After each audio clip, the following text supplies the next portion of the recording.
তার মানে তুই সবাইকে মেরেছিস? কিন্তু কেন হৃদিকা? বুঝলাম তুই শিউলিকে মেরেছিস, কারণ ও তোর আর আব্দুলের পথের কাটা ছিল। কিন্তু আব্দুলকে কেন মারলি? মিশু, আমিরুল, কলি, মিজান, তাদের সাথে তোর কিসের শত্রুতা ছিল? ওদের কেন মারলি তুই? আর প্রমোদ তো অঙ্গনা নামে কেন মারছিস সবাইকে? হ্যাঁ, আমি মেরেছি ওদের।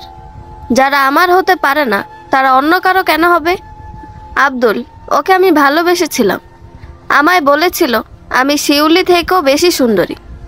আমাকে দেখলেও চোখ ফেরাতে পারে না। ও আমার জন্য শিউলিকে ছেড়ে দিবে এই বলে রাতের পর রাত কাটিয়েছে আমার সাথে। কিন্তু পরে কি করলো? ধরা পড়ার পর আমাকে অগ্রাহ্য করে ওই শিউলির জন্য উতলা হয়ে পড়ে। আমাকে এক মুহূর্তে ভুলে যায়। আমার পরিবারও আমার বিরুদ্ধে চলে গিয়ে ওই শিউলির প্রতি দরদ দেখাচ্ছিল। আমার সন্তান মেরে দিয়েছিল ওরা, তাই সেদিন ওই শিউলিকে মেরে ফেলি। সারা পরিবারকেও সেদিন মেরে ফেলতাম, কিন্তু ওরা আমায় ধরে মানসিক হাসপাতালে দিয়ে আসে। ওখানে আমাকে বন্দি করে নেওয়া হয়। না জানি কত ধরনের ট্রিটমেন্ট করতো আমার ওপর, ওষুধ আর পাগলদের চেঁচামেচি, সব কিছু আমাকে আরও বিরক্ত করে তুলত। রোজ ওখান থেকে বেরিয়ে আসার সহস্র রকম চেষ্টা করতাম, কিন্তু পারতাম না। জানতাম আমি স্বাভাবিক আচরণ করলে আমাকে ছেড়ে দেওয়া হবে, আর আমি তাই করলাম। আমি এমনটা দেখালাম যে আমি একদম ভালো হয়ে গেছি। একটা মশা মারারও মনোভাব আমার মধ্যে আর নেই। আর দেখ না, তা কাজ করে গেল। ওই পাগলের ডাক্তারেরা আমি শুধরে গেছি ভেবে আমায় ছেড়ে দিল। আমি বেরিয়ে এলাম। বাবা মা আমায় অনেক আদর করে ঘরে তুলে নিল।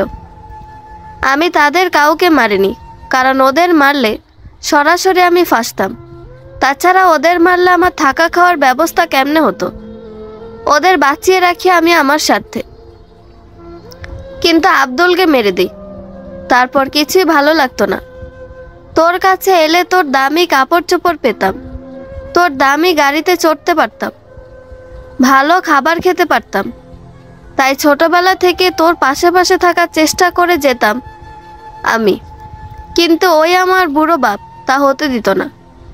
তখন আব্দুলের খুনের তদন্ত চলছিল, তাই নিজেকে বাঁচাতে আমার বুড়ো বাপের সাথে ঢাকা চলে আসি। এখানে আসার পর হঠাৎ একদিন আমিরুলের সাথে দেখা হয় একটা কাজের সন্ধানে গেলে। বাবাকে বলেছিলাম কাজ করব বলে ঢাকা এসেছি, তাই কাজের সন্ধানে গিয়ে বাবার বিশ্বাস জয় করতে চেয়েছিলাম। ওখান থেকেই আমিরুলের সাথে পরিচয় হয়, আর ওর ঠিকানা পাই আমি। ওকে পছন্দ হয় আমার। জানতে পারি ও আমার আত্মীয় নীলিমারই স্বামী। তাই অনেক করে একটা জব তাদের বাড়ির পাশের এনজিওতে নেই। নীলিমা বোকা ছিল। আমি এনজিওতে যাওয়া আসার সমস্যার কথা বললে বলল কয়েকদিন ওর ওখানে থেকে যেতে, আর পরে স্যালারি পেলে বাসা ভাড়া করে চলে যেতে। আমার কাজ হয়ে গেল। আমি ঢুকে পড়লাম নীলিমার ঘরে। অতঃপর আমিরুলকে আমার রূপের জালে ফাঁসালাম। আমিরুল আমাকে পেতে চাইলে আমি ওকে বিয়ের কথা বললাম, কারণ আব্দুল আমার সাথে যা করেছে আমি তা আবারও চাইনি আমার সাথে হোক। আমিরুল মেনে গেল, কিন্তু নীলিমা সবটা জেনে গেল। আমাকে ঘর থেকে বের করে দিল নীলিমা। কিন্তু আমিরুল পাগল হলো আমার জন্য। লুকিয়ে বিয়ে করে যশোর চলে গেল আমাকে নিয়ে। আমরা অনেক সুখে ছিলাম সেখানে। আমার নাম পরিবর্তন করায় আরও নির্দ্বিধায় যাচ্ছিল দিন। কিন্তু মিশু বড্ড পেরেশান করত। আমিরুল যখন তখন ওর কাছে চলে যেত। আমিরুলের ভালোবাসা ও সময় আমার ভাগটা নিতে চেয়েছিল মিশু, তাই ওকে মেরে দিয়েছে। আর তার লাশের পাশে নাম লিখেছি প্রমোদ অঙ্গনার, কারণ এমনি খুন করলে পুলিশ তদন্ত করে আমি অবধি পৌঁছে যেত।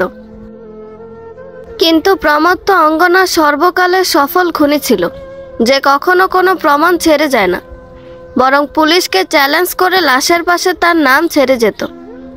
অনেক আগ থেকেই তার বিষয়ে শুনতাম। নিউজ থেকে তার বিষয়ে যা যা শুনেছি সব কিছু আয়ত্ত করেছিলাম আমি। আর তার মতোই খুন করে তার নামেই চাপিয়ে দেই মিশুর খুন, যাতে পুলিশ আমাকে না খুঁজে প্রমোদ অঙ্গনাকে খুঁজে। তারপর শান্তিতে থাকছিলাম, কিন্তু সমস্যা হলো নীলিমাকে নিয়ে। ও ওখানে চলে এসে সিন ক্রিয়েট করে। আমাকে বাজে বানাতে চায় সবার কাছে। তারপর নীলিমা কেস করলে আমি যখন আমিরুলকে বলি নীলিমাকে ছেড়ে দিতে, তখন আমিরুল তা করা থেকে মানা করে দেয়, কারণ ওর ভাগের পুরো সম্পত্তি ওর বাবা মা নীলিমাকে দিয়ে দিয়েছিলেন। তাই ও তাকে ছাড়তে চায়নি, বরং তার কাছে ফিরে গিয়ে সব কিছু ঠিক করে দিতে চাইছিল। আমার কথা যেন আমিরুল তখন ভাবাই বন্ধ করে দিয়েছিল। ওর কাছেও আমি পুরাতন হয়ে গিয়েছিলাম, তাই ওকেও মেরে ফেলি। তারপর নীলিমাকে মারি আর দোষ দেই আবারও প্রমত্ত অঙ্গনার নামে। অতপর বরিশালে সে পায় আজিজকে। ওকেও ভালো লাগে, কিন্তু পরিবারে জানাই না ওর কথা। বাবা জানলে আজিজকে আমার বিষয়ে সব বলে দিত। তাই সুযোগ বুঝে একদিন পালিয়ে আসি তার সাথে। বাবাও ঢাকায় ছিল না, তোর সাথেও যোগাযোগ রাখতে পারতাম। ভালো কাটছিল আবার দিনগুলো। কিন্তু ওই আজিজ বেশ করে ঘরের বাইরে মানুষের সাথে বন্ধুত্ব করতে ভালোবাসত, যা আমার পছন্দ ছিল না। তুই আমার আছিস, আমার থাক, কেন অন্যদের সাথে কথাও বলবি? ওর আবার বেস্ট ফ্রেন্ড ইয়াসমিন ছাড়া হতো না, তাই ওই ইয়াসমিনকেও রাস্তা থেকে সরিয়ে ফেলি। কিন্তু ওর মৃত্যুতে শোকাহত হয় আজিজ, যা আমি মেনে নেই না। ও শুধু আমার ছিল, তবে অন্যের কথা কেন ভাববে? তখন জানতে পারি আমি প্রেগনেন্ট, কিন্তু ওর বাচ্চা আমি রাখতে চাইনি, যেখানে ওকেই মারার ধান্দা করছিলাম। তাই নিজে বাঁচতে ওকে সবার নজরে খারাপ করি, এমনকি তোর নজরেও। তারপর সুযোগ বুঝে নিজেকে আঘাত করে তোকে ডাকি, ওকে ফাঁসিয়ে দিই, তুই ওকে জেলে দিয়ে দিস, যাতে ওকে প্রাণে মারতে পারি না আমি। তারপর তোর বাড়িতে আসি। আদৃশ্যের তোর জন্য পাগলামি ওর প্রতি আমায় পাগল করেছিল। এমন প্রেমিক পুরুষ পায় কজন? তুই ছোটবেলা থেকেই সব সুখ, সব আভিজাত্য পেয়ে এসেছিলি। তোর জীবনে কখনো কিছুর কমতি হয়নি। যেমন ভালো পরিবার পেয়েছিলি, তেমনই পাগলের মতো ভালোবাসা প্রেমিক স্বামী। আমার হিংসা হতো বড্ড। লুকিয়ে লুকিয়ে তোদের কার্যকলাপ দেখতাম। তোর জায়গায় নিজেকে দেখার খুব ইচ্ছে হতো আমার। তারপর নিজের রূপের জাদু চালাতে শুরু করি আদৃশ্যের ওপর।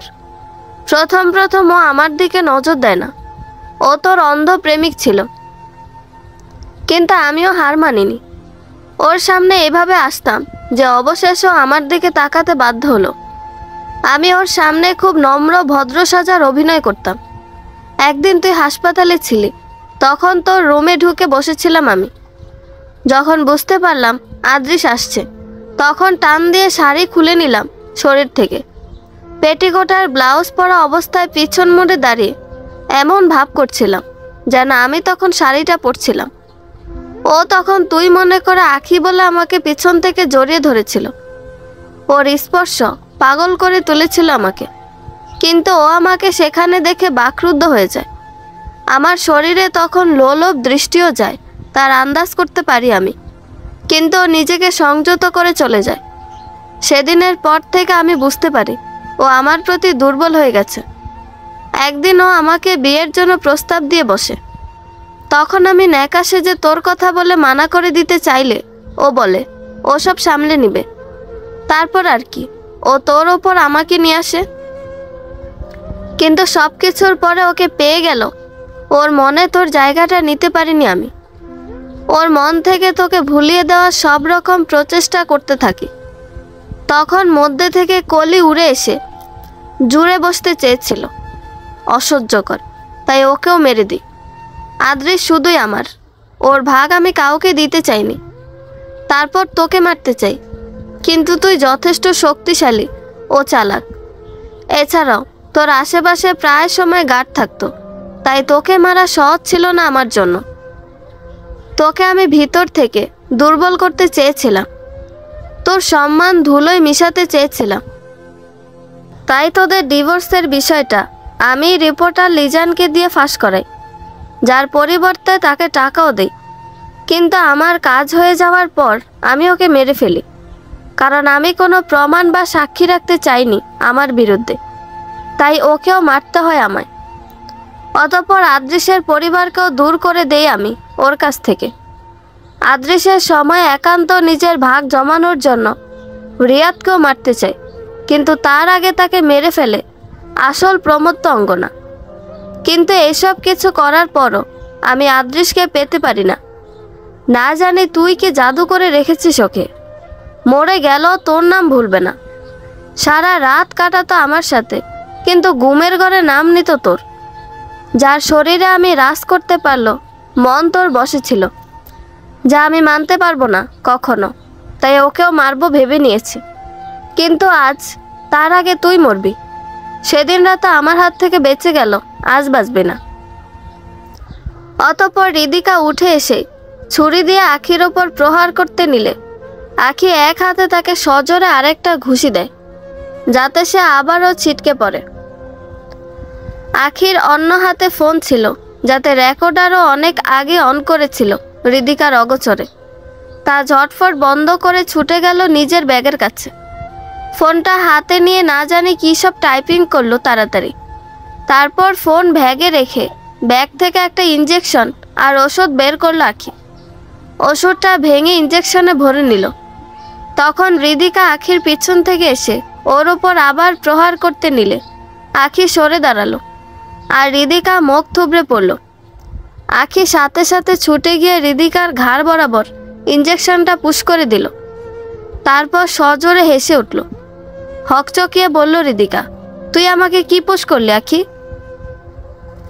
নতুন কিছু রিদিকা, পুরাতনগুলো কম লাগছিল আমার কাছে তোর জন্য, তাই নতুন কিছু দিলাম। ভালোই লাগছে তোকে বিনা চুল আর দাঁতে দেখ। কত ভালো লাগবে তাই না, যখন নিজের দুরবস্থা না সইতে পারবি না কাউকে কইতে। হা হা হা, কি বলতে চাইছিস আখি তুই? বোকা রিদিকা, এখনো বুঝতে পারিস না আমি কে? কে তুই? আমি অপরাধীদের নাশ, প্রমত্ত অঙ্গনা। ফাজলামো করিস না আখি। প্রমত্ত অঙ্গনা 13 বছর আগ থেকে খুন করছে, আর তখন তুই আর আমি দুজনই 12 বছরের কিশোরী ছিলাম। হ্যাঁ, কিশোরী ছিলাম, তবে বাচ্চা না। এত সময় তো তোর দুর্দান্ত শোনালি। এখন না হয় আমারটা শোন, যা কখনো কেউ না শুনেছে আর হয়তো কখনো না শুনবে। তুই না হয় সে ভাগ্যবান হয়ে গেলি, তবে শোন, আমি সে প্রমত্ত অঙ্গনা, যাকে সারা বাংলাদেশের পুলিশ খুঁজে বেড়াচ্ছে। গত 13 বছরে 48টা থানার 48 জন ইন্সপেক্টরের হাতে প্রমত্ত অঙ্গনা কেস গেছে, কিন্তু সবাই অসফল হয়েছে এবং কেস ছেড়ে দিয়েছে। প্রমত্ত অঙ্গনাই হয়তো প্রথম কোনো কেস যেটা একসাথে বিভিন্ন থানার দায়িত্বে দেওয়া হয়েছে। কিন্তু কিভাবে, কিসের অভাবে তুই মানুষের খুন করে বেড়াচ্ছিস? তুই তো সবার সাহায্য করিস, মানুষের ভালো চাস। আমি যতটুকু জানি, নিঃস্বার্থে তুই কখনো কারো খুন করতে পারিস না। তবে কেন এত খুন করছিস? দেশের স্বার্থে, এতে বসবাস করা সকল অসহায়ের স্বার্থে, ওই সকল পীড়িতদের স্বার্থে যারা টাকার ক্ষমতার অভাবে সঠিক বিচার পায় না। আমি কখনো জানতাম অসহায়ত্ব কাকে বলে, পীড়া কি হয়। আমার বয়স তখন 12। বরাবরই আমার বুদ্ধিমত্তা অনেক ভালো ছিল। আমাকে স্পেশাল চাইল্ড ট্যাগ দেওয়া হয়েছিল স্কুল থেকে, কারণ এমন বুদ্ধি আর যোগ্যতা সম্পন্ন লোক পৃথিবীতে খুবই বিরল। আমার বয়সের বাচ্চারা যতটুকু বুঝতো, আমি তাদের তুলনায় 4 গুণ বেশি বোধশক্তি সম্পন্ন ছিলাম। তার ওপর ভয়ঙ্কর ছিল আমার রাগ, জেদ। বাবা আমার দেখাশোনার জন্য একজন আপুকে রেখেছিলেন। ওনার সাথে সম্পর্ক আমার জন্মের পর থেকে। মাম্মাম বলেছিলেন, আমার জন্মের পর উনি অনেক দুর্বল হয়ে পড়েছিলেন, তাই আনিকা আপুকে রাখা হয় আমার জন্য। মাম্মামের পর যদি কারো কোলে মাথা রেখে শান্তি পেতাম, তবে সে ছিল আনিকা আপু। ওনার কোনো সন্তান ছিল না। উনি আমাকে নিজের সন্তানের মতো আদর করতেন। আমি ওনার বাড়ি যাওয়ার জেদ প্রায় করতাম, কিন্তু উনি নিয়ে যেতেন না, এতে বাবা বকবেন ভেবে। ওনার বাসা আমাদের বাড়ি থেকে বেশ দূর ছিল না, তাই একদিন লুকিয়ে ওনার পিছু নেই। উনি ঘরে ঢুকে গেল, ওনার পিছু আমিও ঢুকি ওনাকে সারপ্রাইজ দিব ভেবে। কিন্তু ঢুকতেই পাশের কক্ষের দিকে আমার দৃষ্টি যায়। দরজাটা বেশ উন্মুক্ত ছিল, আর সেখানের বিছানায় নগ্ন শরীরে নোংরামেতে মত্ত ছিল 2 নরনারী। আমি তখন এসবের কিছুই জানতাম না, আর না তো বুঝতাম। বিষয়টা আমার কাছে নতুন থাকলো, ভালো কিছু না বুঝতে পারি চিৎকার করে মাম্মাম বলে আর চোখ ফিরিয়ে নেই। তখন তাদের রান্নাঘর থেকে বেরিয়ে আসে আনিকা আপু। আমাকে হাত ধরে টেনে নিয়ে আসে বাইরে অনেক দূরে। আমাকে বলে, আখি, মামনি, তুমি যা দেখেছো তাতে এমন কিছু না, ওসব তুমি মনে রেখো না কেমন। আপু তোমাকে অনেক পিঠা বানিয়ে খাওয়াবে, তুমি এ বিষয়ে কাউকে কিছু বলো না দয়া করে। আমি তখন আনিকা আপুর চোখে জল স্পষ্ট দেখতে পাই, আর ওই পুরুষটার চেহারাও আমি স্পষ্ট দেখেছিলাম। ও আপুর স্বামী ছিল, কয়েকবার এসেছিল আমাদের বাড়িতে, তখন দেখেছি। সেদিন আপু আমাকে অনেক বুঝিয়ে বাড়ি নিয়ে আসে। এদিকে আমার চোখের সামনে থেকে দৃশ্যটা সরছিল না। আমি যতটুকু জানতাম, স্বামী স্ত্রী একে অপরের সাথে থাকে, একই ঘরে থাকে। স্ত্রী ব্যতীত অন্য নারীর সাথে থাকা তো অবশ্য ভালো কিছু না। কেমন জানি অশান্তি সৃষ্টি হয় আমার মধ্যে। কাউকে বিষয়টা জানাবো কিনা তাও বুঝে উঠতে পারছিলাম না। পরদিন আমি আপুর শরীরে অনেক লালচে দাগ দেখতে পাই। আপুকে জিজ্ঞেস করলে বলে পড়ে গিয়ে ব্যথা পেয়েছে, কিন্তু তা মারের দাগ ছিল, আমি বুঝতে পেরেছিলাম। বিষয়টা কেমন মাথায় চড়ে বসেছিল আমার। আপু বিষণ্ণ মনে থাকতো প্রায় সারাদিনই, যা আমাকে আরো অস্থির করে তুলেছিল। আপু আমাকে অনেক মিনতি করে বলেছিল কাউকে কিছু না বলতে। এদিকে রাতের ঘুম আমার হারাম হয়ে গেছিল। ছোট্ট সেই হৃদয়ে তোলপাড় হতে শুরু হয়েছিল। তারপর থেকে আমি আপুর পিছু নিয়ে প্রায় ওনার বাড়ি যেতাম, আর যখনই যেতাম তখনই দেখতে পেতাম আপুর স্বামী ওনার সাথে বাজে ব্যবহার করছে। আপু আমাকে সেখানে যেতে মানা করত। একদিন সেই বাজে লোকটা আমাকে সেখানে দেখে বলে ওঠে, এই মালটা তোর থেকেও বেশি জোস, একবার ছুঁয়ে দেখতে পারলে তো কাজ জমতো। কিন্তু কি করব, বড় লোকের মাল, ছুঁতে গেলে হাত পুড়বে। একে দূর করে রাখিস, নয়তো তুই তো জানিস আমায়, ভুল করে এ মালেও হাত দিতে পারি। আপু সেদিন আমাকে নিয়ে চলে আসে। কথাগুলো আমার কানে ভেস্তে থাকে। এগুলো খুব বাজে আর খারাপ কথা ছিল, তা বুঝতে পারি আমি। ভিতরের অস্থিরতা আরও বেড়ে যায় আমার। আবার একদিন লুকিয়ে গিয়ে তাদের জানালা দিয়ে দেখতে পাই অর্ধনগ্ন অবস্থায় আপুর স্বামী সাদাত আর ওই মেয়েটা দাঁড়িয়ে আছে। আপুর স্বামী আপুকে অনেক মারছে আর বলছে, তুই আসার সময় পাস না, মজার টাইমে এসে বিরক্ত করিস। এই বলে আপুকে অনেক মারে। আমি কি করব ভেবে পাচ্ছিলাম না।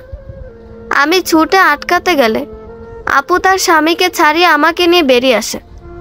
তারপর আমাকে বলে, তুমি এখানে এসো না মামনি, ওটা রাক্ষস, তোমাকে মেরে ফেলবে। তুমি কেন ওই রাক্ষসের সাথে থাকো আপু, তুমি আমাদের ওখানে একেবারে চলে আসো, আমি বাবাকে বলে ওই শয়তানটাকে শাস্তি দেব। না রে মামনি, তা হয় না, ও ছাড়া আমার যাওয়ার আর কোনো জায়গা নেই, এটাই আমার নিয়তি। কিছুই বুঝতে পারতাম না আমি কি করব কি না। হঠাৎ আবার একদিন স্কুল থেকে এসে দেখি আপু বাড়িতে নেই। আবার ছুটলাম ওনার বাড়ির উদ্দেশ্যে। তখন ওনার জানালার কাছে গিয়ে থমকে গেলাম। ফ্যানের সাথে ঝুলন্ত আপুর লাশ, চোখ দুটো যেন বেরিয়ে আসার উপক্রম ছিল ওনার। নিচের দুজন বলা বলি করছিল, সাদাত, একে তো মেরে দিলে, এবার আমাদের কি হবে? যা হবে দেখা যাবে, একে বাড়ির পিছনে পুঁতে দিব, কেউ টের পাবে না। এমনিতেই নাকে দম করে রেখেছিল, রাগের মাথায় মেরে ফেলেছে, এবার বাঁচতে তো হবে আমাদের। ওরা আপুর লাশ নামাতে মগ্ন থাকলে আমি চিৎকার করে পাশের বাড়িতে যাই। তারপর আশেপাশের লোকগুলোকে জড়ো করি। সবাই ওদের হাতে নাতে ধরে থানায় দেয়। কিন্তু ওই মেয়ে লিসার বাবা নিজে ওসি ছিল, যাতে কি না কি করে তাদের ছাড়িয়ে নেয়। যথেষ্ট সাক্ষ্য প্রমাণ থাকলেও সেগুলো এক প্রকার অগ্রাহ্য করা হয়। আমি এ বিষয়ে বাবাকে বললে বাবা বলেন, মারে, আমি যথেষ্ট চেষ্টা করেছি ওদের সাজা হোক, কিন্তু কেসটা কোর্ট অবধি যায়নি। গেলে না হয় কিছু করা যেত, কিন্তু ওদের বিরুদ্ধে কোনো উপযুক্ত প্রমাণ নেই। কেউ ওদের খুন করতে দেখেনি, আর আজকাল কেউ এসব খুন খারাপির ধান্দায় পড়তে চায় না। সবাই নিজেদের নিরাপত্তা নিয়ে আগে ভাবে। কিন্তু আমি তো দেখেছি বাবা। তোর চোখের দেখায় কি হবে মা, উপযুক্ত প্রমাণ তো নেই। হয়তো সেদিন আপুর জায়গায় আমি হলে আমার বাবা সেই জায়গায় সাদাতকে মেরে ফেলতো। কারো ক্ষমতা হতো না সাদাতকে বাঁচিয়ে নেওয়ার। সাজা হতো ওর, কারণ আমি বাবার নয়নের মণি। আমার বাবার প্রচুর ক্ষমতা, কিন্তু আপুর কেউ ছিল না। সেদিন বুঝতে পেরেছিলাম এই পৃথিবীতে আমার মতো সবাই সোনার চামচ মুখে নিয়ে আসে না। এই পৃথিবীতে স্বার্থপরদের সংখ্যা অনেক বেশি। আর পুলিশ ব্যবস্থা সম্পর্কেও আমার ভালো ধারণা হয়ে গিয়েছিল সেদিন। বেশি কিছু না হলেও এটা বুঝতে পেরেছিলাম, টাকা আর ক্ষমতায় আজকাল হয়তো সব। যেখানে ক্ষমতার জোরে সাদাত ফুর্তি করে বেড়াচ্ছিল, সেখানে আনিকা আপু নির্মম হত্যার শিকার হয়েও ন্যায় পেল না। আমার ঘুম যেন চোখ থেকে উধাও হয়েছিল। চোখ বন্ধ করলে আপুর প্রাণহীন উন্মুক্ত চোখগুলো চোখের সামনে ভেসে উঠত। ওগুলো আমাকে যেন বলতো, মামনি দেখলে তো আমার নিয়তি, ন্যায় পেলাম না, এটাই আমার নিয়তি। আমি অসহায়, আমি কখনো ন্যায় পাবো না। ভাবনাটা আরো অস্থির করে তোলে আমায়। আপুর আসামি শান্তিতে বেঁচে আছে কথাটাই আমাকে পোড়াচ্ছিল। যে করে হোক আমি সাদাতকে সাজা দিতে চেয়েছিলাম। আমি স্কুল থেকে আসার পথে একদিন সাদাতকে ওই মেয়ের সাথে মার্কেটে দেখি। আমার গাড়ির ড্রাইভার চাচাকে বলে পিছু নেওয়ায় তাদের একটা বাড়ির সামনে নামতে দেখি দুজনকে। আরেকদিন নিজে সেই জায়গায় গিয়ে তার পাশের বাড়ি থেকে জানতে পারি ওরা দুজন ওখানেই থাকে। মাথায় রক্তচাপে আমার। প্রায় রাতে স্বপ্নে দেখতাম আপু আমায় বলছে, আমি ভালো নেই মামনি, ওই সাদাত সাজা না পেলে আমার আত্মা শান্তি পাবে না। আমার চিন্তা শক্তি যেন তখন লোপ পেয়েছিল। নিজের মনের শান্তি বলতে মাথায় আসতো সাদাতের মৃত্যু। সেদিন বাবা মাম্মাম সবাই আমাদের এক আত্মীয়ের বাড়ি থাকতে গেছিলেন। আমাকে জোর করলো আমি যাইনি। দাদু দিদার সাথে বাড়িতে ছিলাম। রাত তখন 3টে। দিদুর পাশে শুয়েছিলাম আমি। খুব কৌশলে নেমে আসি বিছানা থেকে। কিচেন থেকে নেই সব থেকে ধারালো ছুরি। বাড়িতে সিসিটিভি আছে জানতাম, এমনকি সাদাত যেখানে থাকতো সেখানেও। আমি চেয়েছি আপু যেমন নিজের খুনের ন্যায় পাননি, তেমন সাদাতও না পাক। তাই একটা ব্যাগে আমার হুডি আর মাস্ক, হাত মোজা নিয়ে নিই। আমি বরাবরই সাসপেন্স, থ্রিলার এসব মুভি দেখতাম। তাই আমার খেলার বিষয় হিসেবে অমন ধরনের জিনিসই থাকতো বেশিরভাগ। তাই সেদিন আমার জন্য সহজ হয়েছিল সব। আমি স্বাভাবিকভাবে নিজের কক্ষের বারান্দার পাশে রাখা সিঁড়ি দিয়ে নিচে নামি। তারপর দেয়ালের পাশের বড় পেয়ারা গাছ দিয়ে দেয়ালের উপর চড়ে লাফ দিয়ে দেয়ালের অপর পাশে যাই। দেয়ালের ওপারে গিয়ে হুডি আর মাস্কে নিজেকে ঢেকে নিই। বাবা আমাকে ওই বয়সে অনেক ধরনের ট্রেনিং দিয়ে রেখেছিল। তাছাড়া আমি সেরা দৌড় প্রতিযোগী ছিলাম। তখন পায়ে হেঁটে প্রায় 1 ঘন্টার রাস্তা 25 মিনিটে দৌড়ে শেষ করে দিই আমি। সাদাতদের কক্ষের ব্যালকনির দিকটা খোলা থাকায় সেখান দিয়ে অনেক কষ্টস্বরূপ কক্ষে প্রবেশ করে যাই।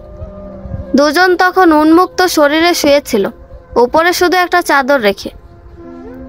আমি তাদের পাশে এগিয়ে যাই, আর তারা কিছু বোঝে ওঠার আগে নিসার গলায় ছুরি রেখে সাদাতের গলায় শেষ করি।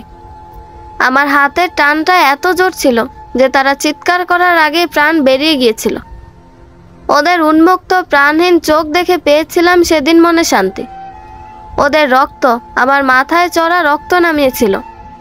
মনের বোঝা নেমে গিয়েছিল সেদিন। বুক ভরে নিঃশ্বাস নিয়েছিলাম। চলে আসতে নিব, কিন্তু মন চাইছিল না। যে আইন ব্যবস্থা আপুকে ন্যায় দিতে পারেনি, তাদের চ্যালেঞ্জ করতে মন চাইল। বাবা আমায় প্রায়ই প্রমত্ত অঙ্গনা বলে ডাকত। আমি একদিন জিজ্ঞেস করেছিলাম, প্রমত্ত অঙ্গনা মানে কি বাবা?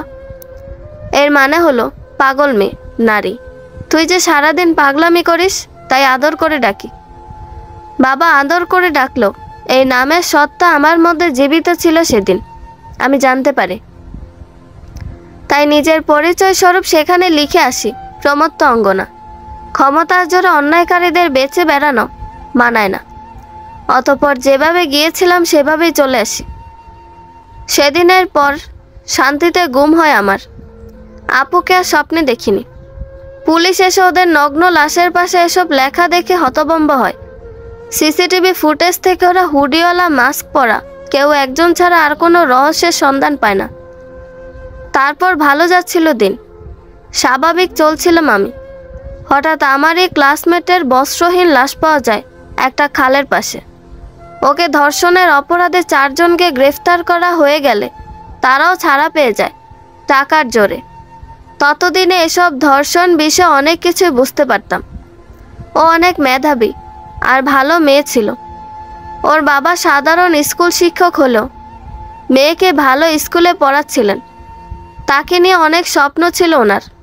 এক মেয়েই ছিল, অনেক আদরের, যার মৃত্যু থেকেও বেশি কষ্ট দান করেছিল ওনাকে তার খুনিদের সাজার ব্যবস্থা করতে না পারে। মেয়ের এমন মৃত্যু মেনে নিতে না পেরে উনি আত্মহত্যা করেন। কিন্তু খুনিরা উন্মুক্ত ফুর্তিতে ঘুরছিল। তাদের অল্পক্ষণের তৃপ্তির জন্য নষ্ট হলো 2টি তাজা প্রাণ। এরপর থেকে আমার ভিতরে সেই অশান্তি আবার জেগে যায়। বুঝতে পারি মনের শান্তি কিসে। লেগে পড়ি আবার সে অভিযানে। খুব বিচক্ষণতা নিয়ে সব কিছু প্ল্যান করি। 4 জনের সবার খোঁজ নেই, ঠিকানা বের করি। তারপর এক একজন করে সুযোগ বুঝে সবাইকে মেরে ফেলি। আর আমি হয়ে উঠি এক সফল খুনি। আমার সকল যোগ্যতা আমি ওই অপরাধীদের তাদের আসল প্রাপ্তি পাওয়াতে লাগিয়ে দিই। তারপর থেকে যখনই এমন কিছু শুনতাম তখনই মনের শান্তির খোঁজে তাদের শেষ করে দিতাম। যারা পৃথিবীতে বিশৃঙ্খলা সৃষ্টি করে, মানুষ ও রাক্ষসের রূপ নেয়। এখন হয়তো ভাবছিস তোকে আর আদৃশকে কেন মারিনি। আরে তোদের এত সহজে কেমনে মারতাম। যে প্রমত্ত অঙ্গনা অন্যদের জন্য ন্যায় করছিল সে নিজে অন্যায়ের শিকার হলো। তাই তোদের সহজ মৃত্যু আমার কাছে অনেক ছোট মনে হচ্ছিল। আমি তোদের শাস্তি সম্পর্কে সে রাতে ভেবে নিয়েছিলাম, যে রাতে তোরা প্রথম মধুর ক্ষণ উদযাপন করছিলি। আমি যেদিন ঘর থেকে বেরিয়ে আসি সেদিন ঘরে হিডেন ক্যামেরা লাগিয়ে আসি, যাতে তোদের ওপর নজর থাকে আমার সব সময়। তোর জন্য স্পেশাল ভাইরাস ক্রিয়েট করি আমি। বাবা চেয়েছিলেন আমি সায়েন্টিস্ট হই, কিন্তু আমি ডাক্তার হতে চেয়েছিলাম। তাই বাবা নিজের পছন্দ অনুযায়ী আমাকে বিজ্ঞান সম্পর্কে অনেক কিছুই আয়ত্ত করান। সায়েন্টিস্ট না হলে আমি অনেক কিছুই জানি সে বিষয়ে। তোর শরীরে ভাইরাস আমি দিয়েছি। আদৃশ তোর রূপে পাগল হয়েছিল, তোর ভদ্রতার ন্যাকামতে পাগল হয়েছিল। তাই ওর সামনে তোকে নোংরা আর বিচ্ছিরি প্রমাণ করলাম। এমনকি নকল প্রেগনেন্সি রিপোর্টও আমি দিয়েছি, যার ফলস্বরূপ তোদের সুখের সংসার ভেঙে গেল। এখন বল কেমন লাগলো খেলা রিদিকা? আমি তোকে ছাড়ব না আখি। আমি পুলিশকে, আদৃশকে, সবাইকে বলে দিব তুই সব কিছু করেছিস। বলার অবস্থায় থাকলে তো ঋতু পাখি জানতে চাইবি না এই ইঞ্জেকশনটা কিসের ছিল? আর মাত্র 5-10 সেকেন্ডের মধ্যেই তুই কথা বলার সক্ষমতা হারাবি। এমনকি হাত পায়েরও নড়াচড়া তেমন করতে পারবি না। শরীরে জোর থাকলেও হাঁটা চলা এক প্রকার অক্ষম হবি তুই। দেখ তোর কপাল কত ভালো। আজকে তোকে ওষুধটা দিব ভেবেছিলাম এখান থেকে গিয়ে, কিন্তু ভুলবশত ওষুধটা এই ব্যাগেই রয়ে গেল। কিন্তু যেমনটাই হোক কাজে আসলো। ইন্সপেক্টর জিশান এখনই এসে যাবেন। অনেক দিন ধরে আমাকে খুঁজছিল বেচারা। যাক, আমার দোষ নিজের ঘাড়ে নিলি তুই। নিজেই স্বীকার করলি তুই প্রমত্ত অঙ্গনা, যা স্বীকারোক্তি স্বরূপ সোজা গেল জিশানের কাছে। এখনই এসে তোকে নিয়ে যাবে। বাকি আমি আরও একটু মশলা লাগাবো। আর তোর এমন অবস্থা যে আসল প্রমত্ত অঙ্গনা সম্পর্কে ওকে কিছু বলতেও পারবি না। হৃদিকা এবার আখির দিকে রাগে তেড়ে আসতে নিল, পারল না। এমনকি কিছু বলতেও পারল না। কি গালি দিবি আমায়? মারবি? চল তোর ইচ্ছে পূরণ করি। জিশান এসেই গেছে, আমার ষষ্ঠ ইন্দ্রিয় বলছে আয় তোকে তোর স্টাইলে ধরা খাওয়ায়। কথাটা বলে আখি সেখানে পড়ে টেনে নিজের উপর হৃদিকাকে নিয়ে আসে। গলায় হৃদিকার হাত চেপে ধরে এভাবে দেখা যাচ্ছে যেন হৃদিকায় ধরে আছে, ওকে মারতে চাইছে। এদিকে হৃদিকা কিছুই করতে পারছে না, শুধু মাথা নাড়িয়ে মানা করছে আখিকে। আখি চিৎকার করছে, হৃদিকা ছাড় আমায়, আমি তোর কি ক্ষতি করেছি? মারিস না আমায়, ছাড়, কেউ বাঁচাও। তখনই জিশান সেখানে এসে উক্ত দৃশ্য দেখে গুলি চালায় হৃদিকার পিঠে। হৃদিকা সাথে সাথে পড়ে গিয়ে কাতরাতে শুরু করে। জিশান টেনে তুলে আখিকে। আপনি ঠিক আছেন ডাক্তার আখি? কি হয়েছিল এখানে? আমি আর ডাক্তার আদ্রিত এখানে একান্তে কিছু সময় পার করতে এসেছিলাম। তখন হঠাৎ আদ্রিস এসে ডাক্তার আদ্রিতকে অজ্ঞান করে আমাকে নিয়ে যেতে চায়। আর তারপর হৃদিকা এসে তাকে পিছন থেকে আঘাত করে। আর সব কিছু আমি জানতে চাইলে আমাকে সব বলে। তারপর আমাকে মারতে চায়। কনস্টেবলস, হৃদিকাকে নিয়ে চলো, ওকে আমাদের জীবিত চাই। আর ডাক্তার আদ্রিত আর আদ্রিসকে উঠিয়ে হাসপাতালে নিয়ে যাওয়ার ব্যবস্থা করো। আদ্রিসকে নিয়ে যান, ডাক্তার আদ্রিতকে আমি দেখছি। হৃদিকাকে উঠিয়ে নিয়ে যাওয়া হচ্ছে। হৃদিকা অগ্নি দৃষ্টিতে তাকিয়ে আছে আখির দিকে। আখি সবার অগোচরে তার দিকে তাকিয়ে তাকে উস্কানিমূলক হাসি দিল। আখি আদ্রিতের জ্ঞান ফিরালে আদ্রিত হকচকিয়ে উঠে আখিকে জিজ্ঞেস করে, আখি তুমি ঠিক আছো তো? আদ্রিস তোমাকে কিছু করেনি তো? আরে না, আমি ঠিক আছি, উঠুন আপনি। আখি আদ্রিতকে হয়ে যাওয়া সব কিছু বলে যায়, শুধু নিজের দিক পরে। অতঃপর আদ্রিতকে নিয়ে বাড়ি চলে যায়। হাসপাতালের বিছানায় পড়ে আছে হৃদিকা। গুলির ক্ষত এখনো সারেনি। সুস্থ হলে পুলিশ জেলে নিয়ে যাবে। এদিকে না তো কিছু বলতে পারছে আর না তো হাত পা ভালো করে নাড়াতে। জিশান বেশ কয়েকবার তাকে অনেক কিছু জিজ্ঞেস করে, কিন্তু বলতে চাইলেও বলতে পারে না হৃদিকা। এমনকি লিখতে চাইলে তাও পারে না। ডাক্তার বলেছেন ওর শরীরের কর্মক্ষমতা নেই বললেই চলে। ও কখনো আর কথা বলতে পারবে না, আর না তো ভালো করে চলতে পারবে। হাত পা অক্ষম হয়ে গেছে তার। ও বেঁচে থাকবে এটাই অনেক, তাছাড়া আর কিছু করতে পারবে না।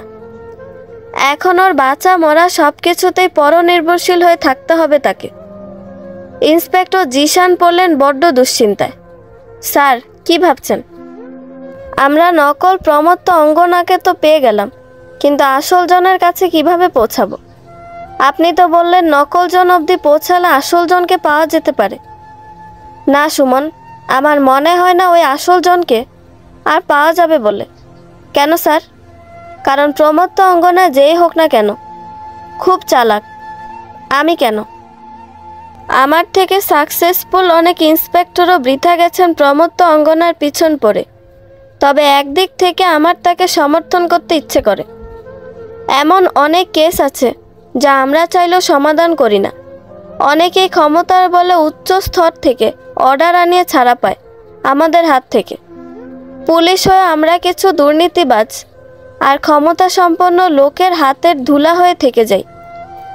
এমন জায়গায় বেআইনিভাবে হলেও একজন তো ওইসব অপরাধীদের সাজা দিতে মরিয়া হয়ে আছে। তাই আমি তাকে সমর্থন করি। আসল প্রমত্ত অঙ্গনায় যেই হোক না কেন সমাজের বিশৃঙ্খলা সৃষ্টিকারীদের দূর করছে। আর আমি চাই বাঘিনী রূপে সেই এক ন্যায়ের প্রতীক ও অপরাধীদের জন্য অভিশাপ হয়ে সমাজের প্রতিটি মানুষের মনে বেঁচে থাকুক। তাই আমিও কেসটা ছেড়ে দিব। নকল জনকে ধরতে পেরেছি, এটাই আমার অনেক বড় পাওয়া। তবে আসল জনকে খুঁজে পাওয়া দূরহই না অসম্ভব ব্যাপার আমার জন্য। বাকিটা উপরের স্তর যেভাবে পারেন তার খোঁজ নেবেন। আমার মনে হয় না কেউ সফল হবেন বলে, আর চাইও না কেউ সফল হোক। প্রমত্ত অঙ্গন অনেক ভালো মনের কেউ একজন, আর যথেষ্ট ক্ষমতা সম্পন্ন। কারণ ও শুধু অপরাধীদের মৃত্যু দান করে না, বরং অসহায়দের সহায় হয়। ইন্সপেক্টর ইশতিয়াককে মেরে ফেলল, তার স্ত্রীকে সেই জব পাইয়ে দিয়েছে। মনে আছে ইশতিয়াকের স্ত্রী আমাদের বলেছিলেন উনি যেখানে জব পেয়েছিলেন সেখানের প্রতিষ্ঠান তাকে নিজে থেকে জব অফার করেছিল। সেখানে গিয়ে এ বিষয়ে জানতে চাইলে ওনারা আলাদা কিছুই জানালেন না, শুধু এটুকুই বললেন সেখানের বসের সাথে ইন্সপেক্টর ইশতিয়াকের খুব ভালো সম্পর্ক ছিল, তাই তার মৃত্যুর পর তার স্ত্রীকে তারা জব অফার করে। কিন্তু আমার এই কথার একটুও সত্য বলে মনে হয়নি। আমার যতটুকু মনে হয় প্রমত্ত অঙ্গনাই তাকে জব পাইয়ে দিয়েছিল, হয়তো যে কোনোভাবে। তবে যেভাবেই হোক প্রমত্ত অঙ্গনা যাই করছে ভালোই করছে। এমন একজন প্রমত্ত অঙ্গনা বাংলাদেশের ঘরে ঘরে থাকলে দেশটার রূপ পাল্টে যেত। রাগ না করলে একটা কথা বলবো স্যার? বলো। আপনি প্রমোদ তো অঙ্গনার প্রেমে পড়লেন নাকি? বউ বাচ্চা আছে, তাই তা ভাবতেও পারবো না। নয়তো কোনো একদিন আমারও লাশ পাওয়া যাবে, আর পাশে লেখা থাকবে, স্ত্রী সন্তানকে ধোকাদানকারীর বেঁচে থাকার কোনো অধিকার নেই, প্রমোদ তো অঙ্গনা। অতঃপর জিশান সহিত সবাই হেসে উঠল। দেখতে দেখতে আখি আদ্রিতের বিয়ের দিন চলে আসলো। রাত প্রায় 11:30। ছোট্ট এক নদীর জলে ভাসছে এক সাজানো নৌকা। আদ্রিত শুয়ে আছে তাতে, তার বুকে মাথা রেখে শুয়েছে আখি। আখির মেহেদি রাঙানো হাত হাতে নিয়ে মুগ্ধ হয়ে দেখে যাচ্ছে আদ্রিত। আজকে চাঁদ জ্যোৎস্নায় ভরিয়ে দিয়েছে ধরণী। সেই জ্যোৎস্নার আলোতে প্রেমে বিভোর হয়েছে দুটি মন। পাগল হলেন আপনি? রাত পোহালে তো আমাদের বিয়ের ক্ষণ শুরু। মধ্যরাতে এভাবে নদীর ভ্রমণ করার শখ জাগলো কেন হঠাৎ? কারণ আজকের এই রাত প্রেমিক প্রেমিকা হিসেবে আমাদের শেষ রাত। কাল থেকে আমরা স্বামী স্ত্রী হয়ে যাব, মিশে যাব একে অপরের অস্তিত্বে। তুমি আমি মিলে জন্ম নিবে আমাদের এক নতুন অস্তিত্ব। তাই বিয়ের আগের এই সুন্দর ক্ষণটা উপভোগ করতে চাই আমি তোমার সাথে। একটা কথার জবাব দিবেন? আজকাল তো যে কেউ জীবন থেকে কারো চলে যাওয়ার পরপরই অন্যকে নিয়ে আসছে। সেখানে আমার ফিরে আসার কোনো আশা না থাকা সত্ত্বেও আপনি আমারই পথ চেয়ে রইলেন। তুমি আছো তো এই জীবনে সুখ আছে আখি। তুমি ছাড়া যে আমি জীবন্ত লাশ, প্রাণহীন কেউ জীবনে রং কি করে ভরবে? আপনি আমাকে এত ভালোবাসেন কেন? আমি কি খুব জরুরি আপনার জীবনে? বাঁধনহারা মনটা আমার শাসন বারণ মানে না। তোমার প্রেমে পাগল পরাণ আর কিছু তো জানে না। চোখের স্বপন তুমি, বুকের কাঁপন তুমি, কত আপন তুমি, জানা নাই নাই। তোমাকে চাই, শুধু তোমাকে চাই, আর কিছু জীবনে পাই বা না পাই। তোমাকে চাই, শুধু তোমাকে চাই, আর কিছু জীবনে পাই বা না পাই। আপনি সত্যি একটা পাগল। তোমার পাগল। আচ্ছা ডাক্তার সাহেব, কখনো যদি আমার খুব বড় কোনো সত্য আপনার সামনে আসে, আমি যদি আপনার কাছ থেকে বড় কিছু লুকিয়ে যাই, আপনি কি আমায় ভুল বুঝবেন? ছেড়ে চলে যাবেন আমায়? আদ্রিত এবার উঠে বসে আখিকে বুকের সাথে জড়িয়ে নিল শক্ত করে। যে বিষয় তুমি আমার থেকে লুকাবে, নিশ্চিত কোনো কারণ থাকবে, আর আমি তোমার লুকানো সত্য কখনো জানতে যাব না। আমি ততটুকুই জানবো যতটুকু তুমি আমায় বলবে, আর কিছু মন দিয়ে বুঝে নেওয়ার চেষ্টা করব। আর যদিও বড় কোনো সত্য কখনো সামনে আসে যা আমাকে তোমার থেকে দূর করবে, তাকে আমি মিথ্যে বলে অদেখা করে দিব, কারণ আমার শুধু তোমাকে চাই। আই লাভ ইউ ডাক্তার সাহেব, লাভ ইউ মোর আমার ডাক্তার সাহেবা। জানো আজকে তোমাকে কেমন জানি আলাদা লাগছে। তুমি তো এমনিতেই মোহনীয়, কিন্তু আজকের মোহনীয় ভাবটা বেশি। আর এমনটা কেন লাগছে জানতে পারি? কারণ তুমি মিস থেকে আমার মিসেস হতে চলেছ। দিনটা শুরু হয়ে গেছে। আদ্রিত আখিকে তার হাতের ঘড়িতে দেখালো, তখন রাত 12টা বাজে। আখি তা দেখে হেসে আবারও আদ্রিতকে জড়িয়ে ধরল। আচ্ছা ডাক্তার আদ্রিত, আমি যে মা হতে পারবো না, তাতেও কি আপনার কোনো অসুবিধে নেই? এমন কথা আবারও শুনতে চাই না আমি আখি। আমার শুধু তুমি হলেই চলবে। আর ডাক্তার হয়ে এমন কথা আর যা কি হোক তোমার মুখে মানায় না। তোমার জায়গায় যদি আমি বাবা হতে অক্ষম হতাম, তখন কি তুমি আমায় বিয়ে করতে না? এসব কথা আর মাথায়ও আনবে না বলে দিলাম। ঠিক আছে। আখি আদ্রিতের বুকে মাথা রেখে রহস্যময়ী একটা হাসি দিয়ে বলল,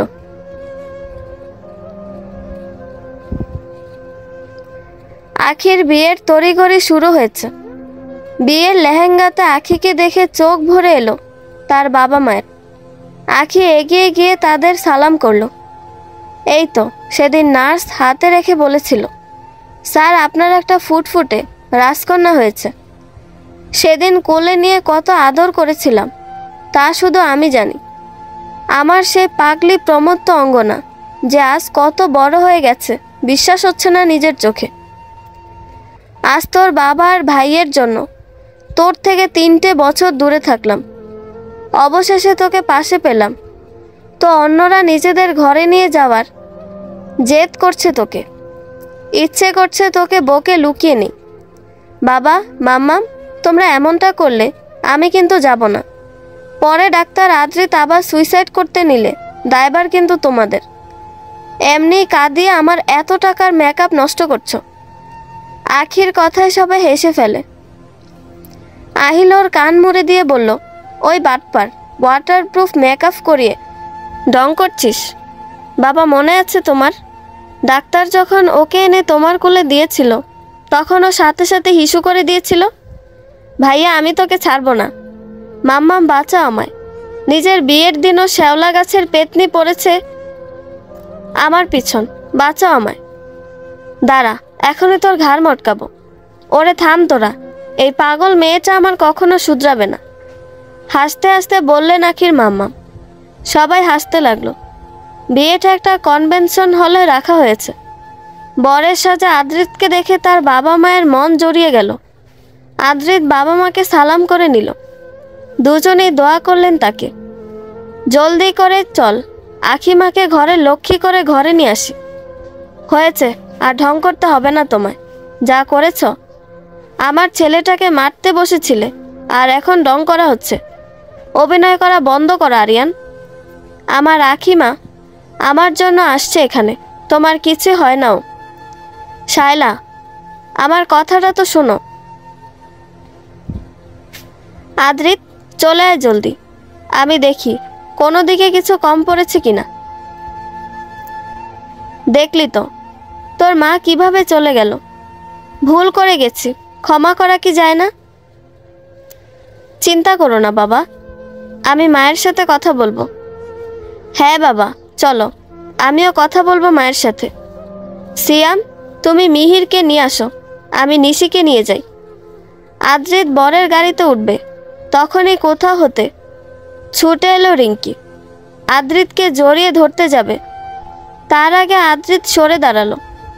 শায়লা বেগম তার দিকে এগিয়ে যেতে নিলে ওনাকে আটকালো আদ্রিত। মা, আমি দেখছি।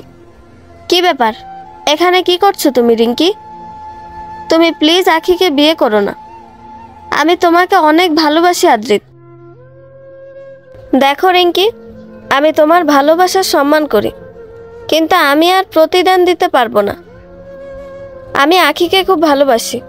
তুমি আমার কাছে যে ভালোবাসা চাও তা তোমাকে তো কি কাউকেই দেওয়া আমার পক্ষে সম্ভব না। আমার ভালোবাসায় শুধু আখির রাজত্ব। আশা করি বুঝবে তুমি। তুমি যথেষ্ট ম্যাচিওর, এছাড়াও অ্যাডাল্ট। আমার থেকেও ভালো কেউ পেয়ে যাবে তুমি, দোয়া করে আল্লাহর কাছে। চলি। আদ্রিত গাড়িতে উঠে চলে গেল। রিঙ্কি ফেল ফেল দৃষ্টিতে তাকিয়ে রইল তার যাওয়ার পানে। আখি কনভেনশন হলের সামনে নামবে, তখনই তার সামনে প্রকট হলো আদৃশ। কাকতি ভরা স্বরে বলল, আখি, শেষবারের জন্য ক্ষমা চাইছি, ক্ষমা করে দাও আমায়। চলে আসো আমার জীবনে। আমি আমার ভাগের সাজা পেয়ে গেছি, কিন্তু আর সইতে পারবো না তোমার দূরত্ব। আমি পাগল হয়ে যাব আখি তোমাকে ছাড়া। আর সাজা দিও না আমায়। সেই ভুল আর আমি করব না আবার। ফিরে আসো আমার জীবনে। আজ আখি একদম শান্ত গলায় জবাব দিল, জানো আদৃশ, যে যা করবে প্রতিদান স্বরূপ তাই পায়। আজ তুমি আমার কাছে নিজের জীবনের দ্বিতীয় সুযোগ চেয়ে নিচ্ছ ভালোবাসার ভিক্ষে। কিন্তু তুমি তো আমাকে সেই সুযোগটাই দাওনি একবার। সোজাই জীবনে নিয়ে আসলে কাউকে, অনায়াসে জীবনে নতুন রং ভরে নিলে। আমাকে সোফায় বসিয়ে রেখে অন্যের সাথে রাত কাটানোর সুবিধায় কক্ষের দরজা বন্ধ করলে আমার চোখের সামনে। রঙিন রাত পার করলে, অন্যের দেওয়া ভালোবাসার চিহ্ন শরীরে নিয়ে আমার সামনে এলে। কখনো কি ভেবেছ সেই মুহূর্তে তোমার শরীরে হৃদিকার ভালোবাসার দেওয়া দাগগুলো কতটা পীড়াদান করেছিল আমার মনে? আজ যখন আমি অন্যের হতে যাচ্ছি, তবে তা বড্ড পেরেশান করছে তোমায়। ভেবেছ কখনো আমি কিভাবে তোমাকে অন্যের সাথে মেনে নিয়েছি? তবুও তোমাকে ক্ষমা করে দেওয়ার কথা ভাবা যেত, কিন্তু এখন তার কোনো সুযোগই নেই। তুমি আমার জীবন থেকে আমার ভালোবাসা কেড়ে নিয়েছ। যে ভালোবাসার সহিত আমি তোমার সাথে ছিলাম তা ছিল শুধু এক মিথ্যে। ডাক্তার আদ্রিতের ভালোবাসার অংশ মিথ্যে দিয়ে ঢেকে তুমি নিজের করে নিয়েছিলে। কিন্তু আজ তা আবারও সত্য মানুষের নিকট পৌঁছে গেল। আমি ডাক্তার আদ্রিতকে ভালোবেসেছিলাম, বাসি, আর আজীবন ভালোবাসবো। মাঝখান থেকে তুমি ছিলে শুধুই একটা ভুল মাত্র। আজ আমাদের বিয়ের দিন আদ্রিস, তাই আমিও তোমার ওপর হাত তুলতে চাইছি না। যতই হোক, তোমার জন্য আমি ওকে হারিয়ে গেল, তোমার জন্যে আবার ফিরে পেয়েছি। আমাদের জন্য দোয়া করতে না পারলেও দূরে থাকবে আশা করি, কারণ পাশে আসার চেষ্টা করলেও আখিকে পাবে না। ও এখন শুধুই আমার। আদ্রিত বরের বেশে বেরিয়ে এসে আখির হাত ধরে কথাগুলো আদ্রিসের উদ্দেশ্যে বলে আখিকে নিয়ে চলে যায় ভিতরে। আদ্রিস অসহায়ের মতো দাঁড়িয়ে থাকলো বাহিরে। অনেক ধুমধামের সহিত সম্পন্ন হলো আখি আদ্রিতের বিয়ে। আদ্রিত অবশেষে নিল স্বস্তির নিঃশ্বাস। হাজারো প্রতিকূলতা পেরিয়ে আখিকে নিজের করেই নিল সে আজ। এবার তাকে আর হাতছাড়া করবে না। বিদায়ের ক্ষণ এসে গেলে আখির পরিবার বেশ আবেগপ্রবণ হয়ে ওঠেন, সাথে আদ্রিসের পরিবারও। আখি দুই পরিবারের প্রতি দুর্বল হয়ে পড়ে তখন। সবাইকে একে একে জড়িয়ে ধরে কাঁদতে শুরু করে। আশরাফ খান মেয়ের হাত আদ্রিতের হাতে দিয়ে বললেন, আমার নয়নের মণি তোমার হাতে তুলে দিলাম আদ্রিত। আমার মেয়ের জীবনে কিছুই চাই না, সব সক্ষমতা ওর মধ্যে আছে, শুধু একটু ভালোবাসার কাঙাল। আমার পাগলি মেয়েটাকে জীবন ভরের ভালোবাসাটা দিও শুধু। চিন্তা করবেন না স্যার, আপনার নয়নের মণিকে আমি প্রাণ দিয়ে হলেও আগলে রাখবো আজীবন। আখি আদ্রিত বাবা মায়েদের সালাম করে নিল। তাদের গাড়িতে তুলে দেওয়া হলো। গাড়িতে ওঠার সময় দেখতে পেল আখি আদ্রিস অদূরে দাঁড়িয়ে আছে। জল এখনো বয়ে পড়ছে চোখ দিয়ে। আখি দ্বিতীয়বার আর না তাকিয়ে উঠে গেল গাড়িতে। আদ্রিস পুরো বিয়ের সময়টাতে বাইরেই দাঁড়িয়েছিল। আখির গার্ড আর হলের সিকিউরিটি গার্ড তাকে ভিতরে যেতে দেয়নি। আদ্রিস অনেক চেষ্টা করলো, অনেকবার আখির নাম নিয়ে ডেকেছেও, কিন্তু তার বিপরীতে শূন্য হাতে ফিরতে হয়েছে আদ্রিসকে। বর্তমানে নিজেকে পৃথিবীর বোঝা ছাড়া কিছুই মনে হচ্ছে না তার, যাকে পাওয়ার জন্য কত কিছুই না করলো আদ্রিস। কখনো তাকে এভাবে হারিয়ে যাবে কল্পনাও করেনি। এইমাত্র আখির গাড়ি তার সামনে দিয়ে গেল। তোমাকে হৃদিকার চেয়েও ভয়ঙ্কর কিছু দিতে চেয়েছিলাম আদ্রিস, কিন্তু পরক্ষণে যখন দেখলাম তুমি অনুতপ্ত, অনুশোচনার আগুনে জ্বলছ, তখন নিজের সিদ্ধান্ত পাল্টালাম। কারণ অনুশোচনার আগুনে পোড়ার ভালোবাসার মানুষকে অন্যের সাথে মেনে নেওয়ার মতো পীড়াদায়ক কিছু আর হতে পারে না। তুমি সত্যিই আমাকে ভালোবেসেছিলে আদ্রিস, কিন্তু আফসোস তোমার ভালোবাসায় খুঁত ছিল। আর প্রমত্ত অঙ্গনা তোমার মতোদের ছাড় দেয় না। তুমি যতদিন অনুশোচনার আগুনে জ্বলবে ততদিনই স্বাভাবিক থাকবে আদ্রিস, কিন্তু যেদিন জানতে পারবো এই অনুশোচনার সমাপ্তি ঘটেছে, সেদিন তোমার জীবন আর স্বাভাবিক থাকবে না। অস্বাভাবিক করে দিবে তোমার সব কিছুই প্রমত্ত অঙ্গনা। এই যে ডাক্তার সাহেবা, কি ভাবা হচ্ছে? এত কাঁদলে কেন? মাথা ব্যথা করবে না? বাবা মা ছেড়ে তো আপনি আসেননি। হো, আখিকে নিজের বুকের সাথে মিশিয়ে নিল আদ্রিত। জানো আখি, সত্যি নারীদের কোনো তুলনা হয় না। জন্ম থেকে এক জায়গায় বড় হয়ে একটা সময় তাকে অন্য ঘরে চলে যেতে হয়। পুরাতন টান ভুলে নতুন মানুষ, নতুন জায়গাকে আপন করে নিতে হয়, যা তারা অনায়াসে মেনে নেয়, হাসি মুখে সব মানিয়ে যায়। আসলে নারীরা যা পারে তা কোনো পুরুষ কখনো পেরে উঠতে পারবে না। পিরিয়ড থেকে শুরু করে ডেলিভারি পেইন অবধি যে যন্ত্রণা নারী সহ্য করে, কোনো পুরুষের সে ধৈর্য আর মনোভাব থাকতে পারে বলে আমার মনে হয় না। যদি পৃথিবীর সব কয়টা পুরুষ আপনার মতো হতো, তবে পৃথিবীটা সত্যি আলাদা রূপ নিত। ভালোই হয়েছে সব পুরুষ আমার মতো না। কেন? কারণ তখন তুমি আমার ওপরও অনেকটা অপশন পেয়ে যেতে। আখি আদ্রিতের বুক থেকে নিজেকে সরিয়ে এবার অনেক ভাব নিয়ে বলল, অপশন তো এখনও অনেক আছে। ওই আমি একটু দয়াবান তো, তাই আপনাকে বাছাই করা। আদ্রিত এক টান দিয়ে আখিকে নিজের অনেকটা কাছে নিয়ে এসে বলল, অপশন হতে পারে তোমার কাছে 1000টা, কিন্তু সঠিক উত্তর আমি ছিলাম আর আমিই থাকব। গাড়িতে ড্রাইভার আছে, ভুলে গেছেন? তুমি চোখের সামনে থাকলে তো আমি পৃথিবী ভুলে যাই সুখ। আখির মৃদু কণ্ঠে বলা কথার উত্তরে আদ্রিতের মোহনীয় বাণী আখিকে আরও লজ্জায় ফেলে দিল। আদ্রিতকে ছাড়িয়ে গাড়ির জানালার দিকে তাকিয়ে মুচকি হাসল। আদ্রিত আখির হাত ধরেই থাকলো।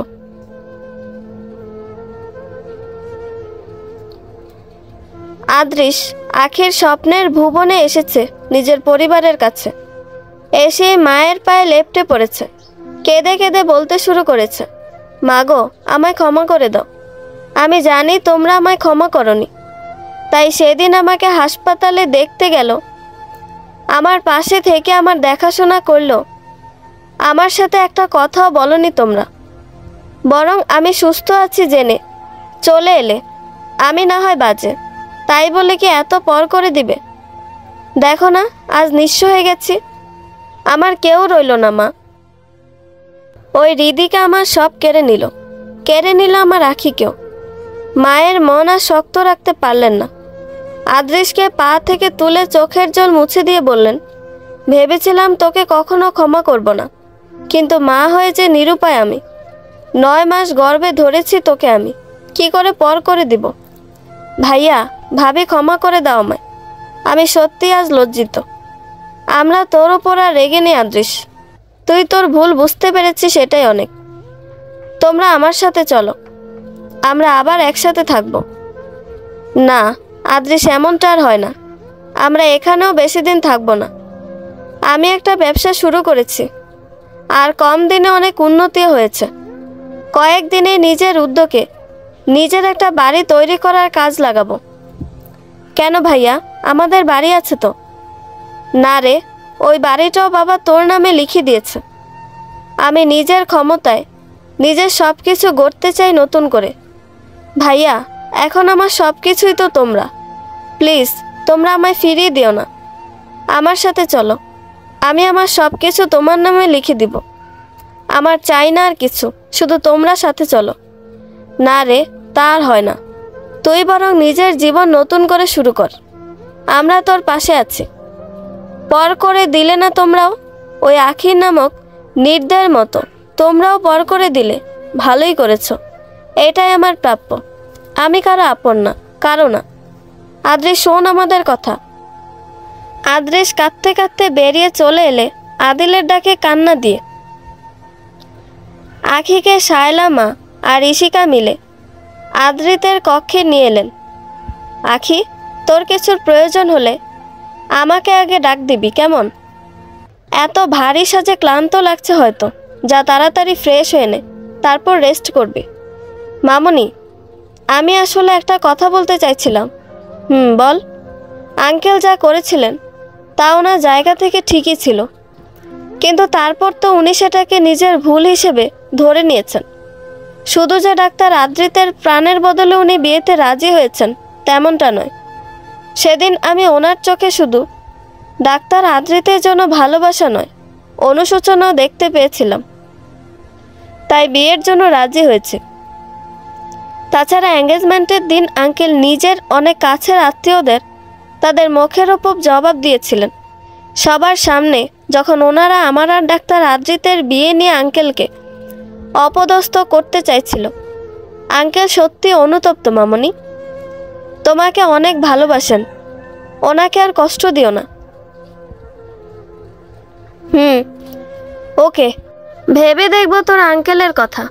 এখন তুই ফ্রেশ হ। আদ্রিত সিয়ামের সাথে কি জানি গল্প করছে, একটু সময়ে চলে আসবে। শায়লা মির্জা কথাগুলো বলে চলে গেলে এবার ঈশিতা বলল, শোন, ফ্রেশ হয়ে আবার ঘুমিয়ে পড়িস না, আজ তো সাধনার রাত। তোকে একটা মেরে দাঁত সবটা ফেলে দিব। যা বলছে এখান থেকে। 2 সন্তানের মা হয়েছে, কিন্তু সুবুদ্ধি উদয় হলো না। বড় ভাবি আমি, তোর সম্মান দিবি। বয়েই গেছে আমার। মস্করা সূচক ভঙ্গিতে চলে গেল ঈশিকা। আখি হেসে কক্ষে চলে গেল। পুরো কক্ষ যেন নতুন রূপ ধারণ করে আছে। চারিদিকে ফুল, ডেকোরেশন পুরো আখির পছন্দ অনুযায়ী করা হয়েছে। গোলাপের পাপড়িতে ছড়ানো বিছানার এক পাশে একটা বেগুনি রঙের শাড়ি রাখা পেল আখি, সাথে একটা চিরকুট। এই যে আমার মিসেস, ভারী শ্বাসটা খুলে শাড়িটা পরে নিও, চুলগুলো ছেড়ে চোখে হালকা কাজল দিও। আমার সুখকে যে আমার অভাবেই পছন্দ। আখি হেসে শাড়িটা নিয়ে ওয়াশরুমে ঢুকে গেল। শাওয়ার নিয়ে শাড়িটা পরে চুল মুছতে মুছতে বেরিয়ে এলো। এবার আখিকে হঠাৎ এমন রূপে বেরোতে দেখে ওখানে আটকা পড়ল আদ্রিতের চোখ। যতবারই এই রমণীকে দেখে ততবারই যেন তার প্রেমে নতুন করে পড়ে।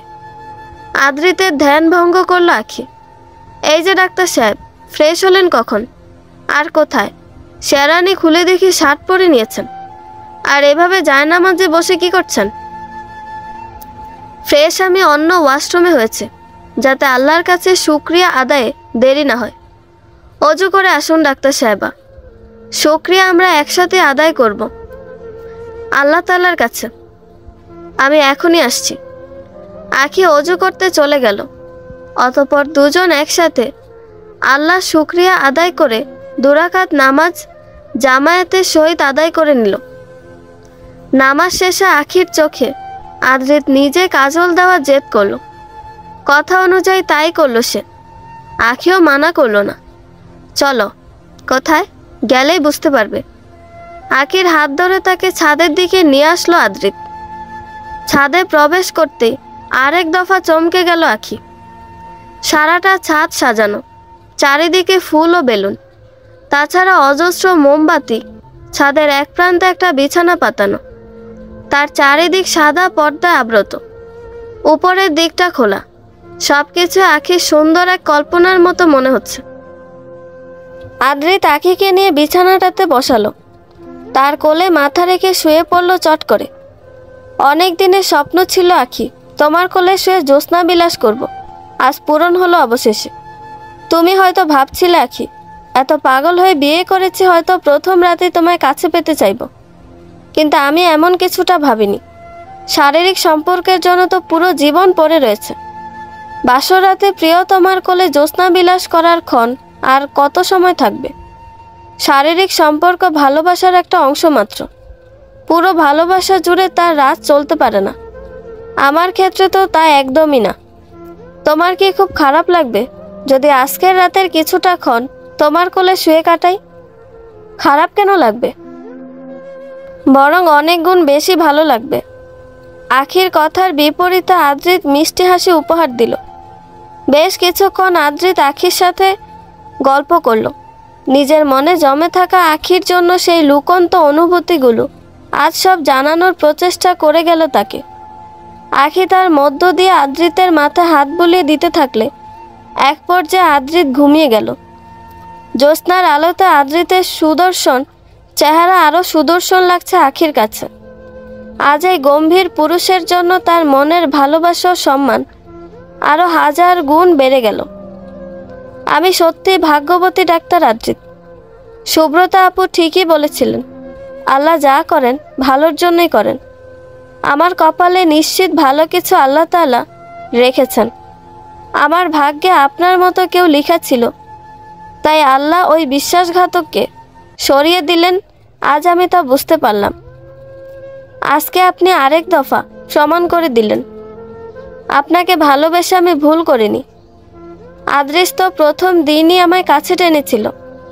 সেই জায়গায় জীবনের এতটা বছর একা পার করেও আজ ভালোবাসার মানুষকে এত কাছে পেয়েও নিজেকে সামলে রাখলেন, বরং রাতটাকে আরও রঙিন করলেন নিজের বুকের অফুরন্ত ভালোবাসার অনুভূতি প্রকাশের মাধ্যমে।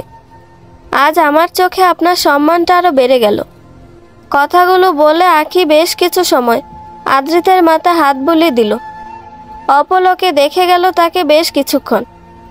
এবার পাশের একটা বালিশ নিয়ে তাতে শুয়ে দিল আখি আদ্রিতকে খুব যত্ন সহকারে। তার কপালে আলতো করে চুমু কাটল। অতঃপর নিজে আদ্রিতের বুকে মাথা রেখে তাকে জড়িয়ে ধরল।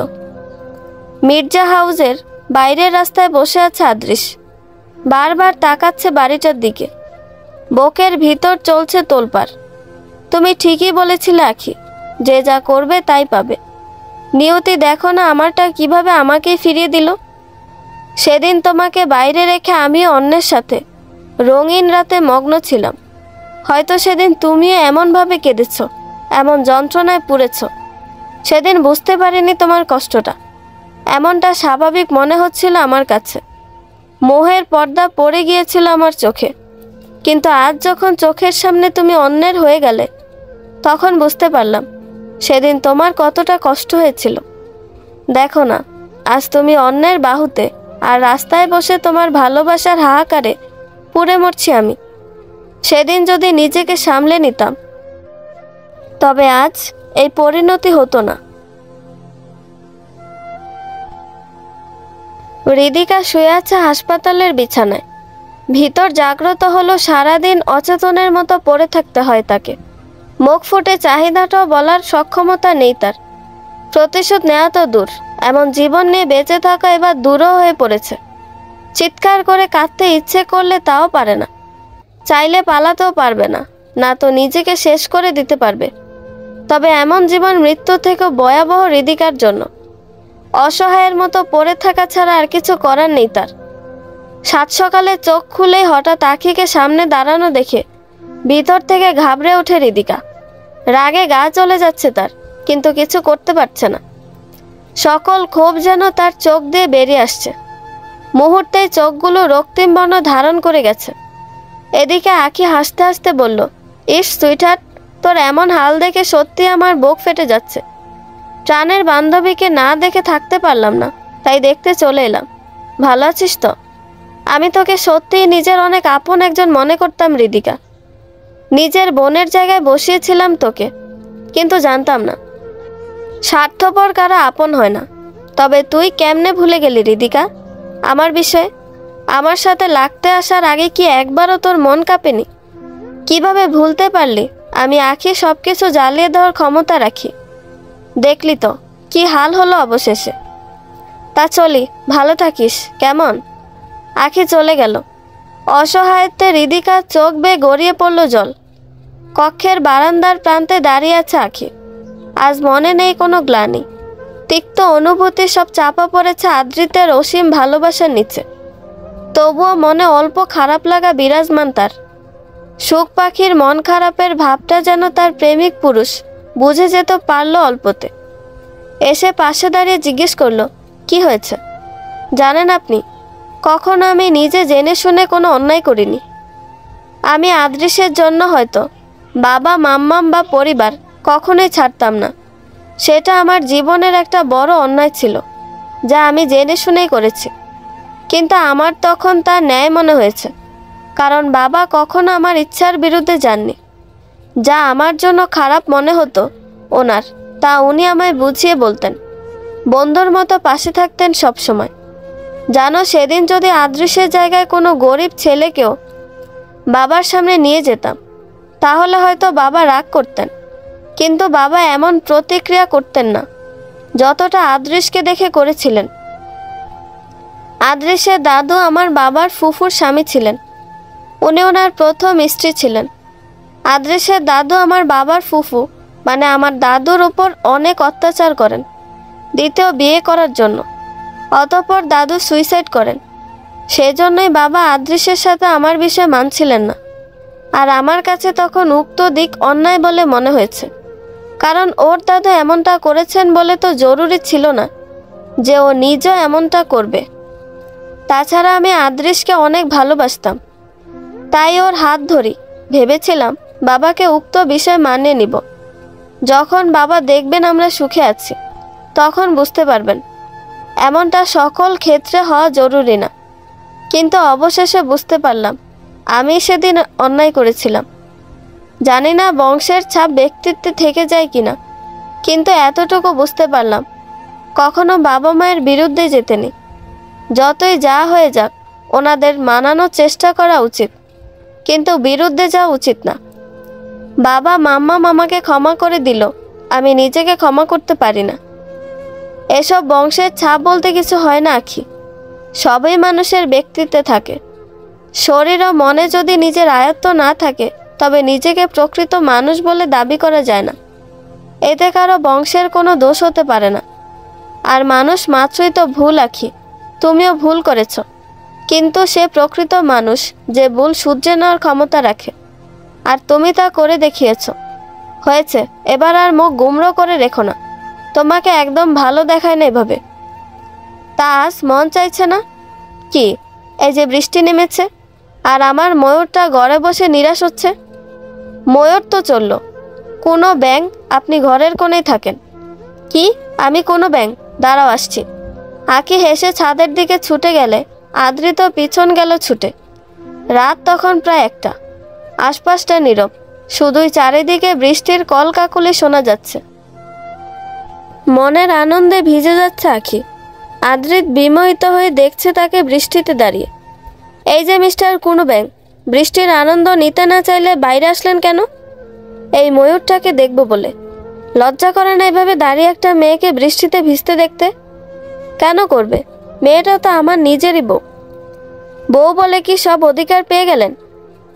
আদ্রিত এবার আঁখির দিকে এগিয়ে গিয়ে তার কোমরের পিছনে হাত রেখে তাকে টেনে নিজের সাথে মিশিয়ে নিল। আঁখিকে একদম নিজের মুখোমুখি নিয়ে এলো। নেশা ভরা স্বরে বলা শুরু করলো, বিয়ে করার মানেই তো সব অধিকার পেয়ে যাওয়া। কেন, তুমি কি কোনো অধিকার থেকে বঞ্চিত করবে আমায়? ঠান্ডা শীতল পরিবেশটায় আদ্রিতের উষ্ণ নিঃশ্বাস উপচে পড়ছে আঁখির চেহারায়, যা এক প্রকার পাগল করে তুলেছে আঁখিকে। হুটহাট আদ্রিতের এমন পাশে আসা বয়ে আনছে তার জন্য একরাশ লজ্জা। তাই চোখ নামিয়ে নিয়ে লজ্জা মিশ্রিত স্বরে উত্তর দিল, বিয়ের ক্ষণেই নিজেকে আপনার নামে লিখে দিয়েছে। আমার ওপর সকল অধিকার যে এখন শুধু আপনারই। তবে তাই? আদ্রিত ঠোঁট কামড়ে বাঁকা হাসি দিল। আঁখি চোখ নিচু করে লজ্জাময় হাসি অটল রেখে আছে। এবার আদ্রিত আঁখির থুতনিতে এক হাত দিয়ে তার মুখ উঁচু করে ধরল। আঁখি বুঝতে পারল আদ্রিত কি করতে চাইছে, তাই নিজের চোখ বন্ধ করে নিল। আদ্রিত নিজের চোখ বন্ধ করে নিল, অতঃপর অধরে অধরে মিলিয়ে দিল। অল্পক্ষণ পর আঁখিকে ছেড়ে দিল আদ্রিত। অতি লজ্জায় আঁখি আদ্রিতের থেকে নিজেকে ছাড়িয়ে ছুটে যেতে নিলে আদ্রিত তার আঁচল পাকড়াও করল। কোথায় যাচ্ছ লজ্জাপতি? পালাবে কোথায় আমার থেকে? আঁখি কিছুই বলছে না, শুধু জায়গায় দাঁড়িয়ে ঘন নিঃশ্বাস ফেলছে। আদ্রিত এবার পিছন থেকে এসে আঁখির চুলগুলো এক পাশ করে আঁখির ঘাড়ে একটা গভীর চুমু দিয়ে বসল, যাতে আঁখি শিহরণে পিছন ফিরে জড়িয়ে ধরে তাকে। আদ্রিত আবারও মুচকি হাসি দেয়। অতঃপর আঁখিকে পাশ খুলে নিয়ে কক্ষের পানে হাঁটতে শুরু করে।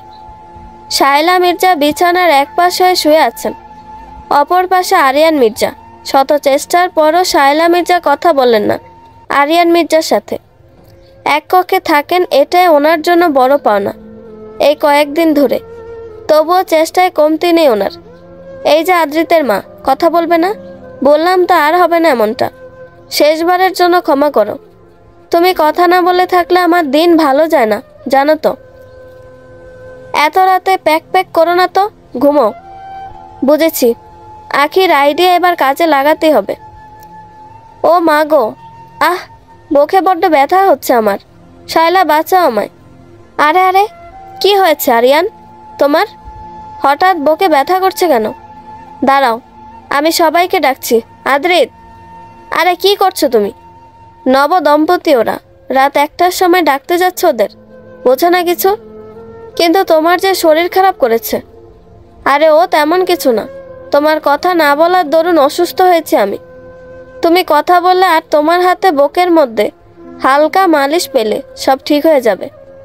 তুমি ছাড়া যে আমার বাঁচা মুশকিল। শায়লা, ক্ষমা করে দাও। কখনো এমন অলক্ষণে কথা বলবে না, তোমার কিছুই হবে না। এই তো আমি মালিশ করে দিচ্ছি, আর কথাও বলছি। তুমি শান্ত থাকো প্লিজ। শায়লা মির্জা কাঁদতে কাঁদতে বললেন কথাগুলো। আরিয়ান মির্জার মুখ চেপে হাসি আটকানোর চেষ্টা করলেন। যাক, অবশেষে লাইনে এসেছে। আঁখির বুদ্ধি আছে বলতে হবে। আঁখি আজও শাড়ি পরেছে, আয়নার সামনে দাঁড়িয়ে তৈরি হচ্ছিল। আদ্রিত হুট করে এসে তাকে পিছন থেকে জড়িয়ে ধরে তার চুলে নাক ডুবিয়ে দিল। রোমান্সের ভূত মাথা থেকে নামান ডাক্তার সাহেব, হাসপাতাল যেতে হবে। আদ্রিত এবার আঁখিকে নিজের দিকে ফিরিয়ে নেশাময় স্বরে বলল, মনের ডাক্তারের কাছেই তো আছি, হাসপাতালে গিয়ে কি করব? কথাটা বলে আদ্রিত আখির অধরের পানে এগিয়ে যেতে নিলে আখি তার মুখ চেপে ধরল। হাসপাতালে গিয়ে অন্য রোগীদের চিকিৎসা করবেন, এখন চলুন। আখি আলতো ধাক্কায় আদ্রিতকে ছাড়িয়ে নিয়ে এক প্রকার ছুটে কক্ষের বাইরে চলে আসে। আখি আদ্রিত বসে আছে খাবার টেবিলে। কর্মচারীরা খাবার বেড়ে দিল। শায়লা মা আরিয়ান মির্জার আলাদা করে খেয়াল করছেন। আদ্রিত আখিকে মৃদু স্বরে বলল, এ কি আখি, বাবা মায়ের প্যাচাপ হলো কি করে?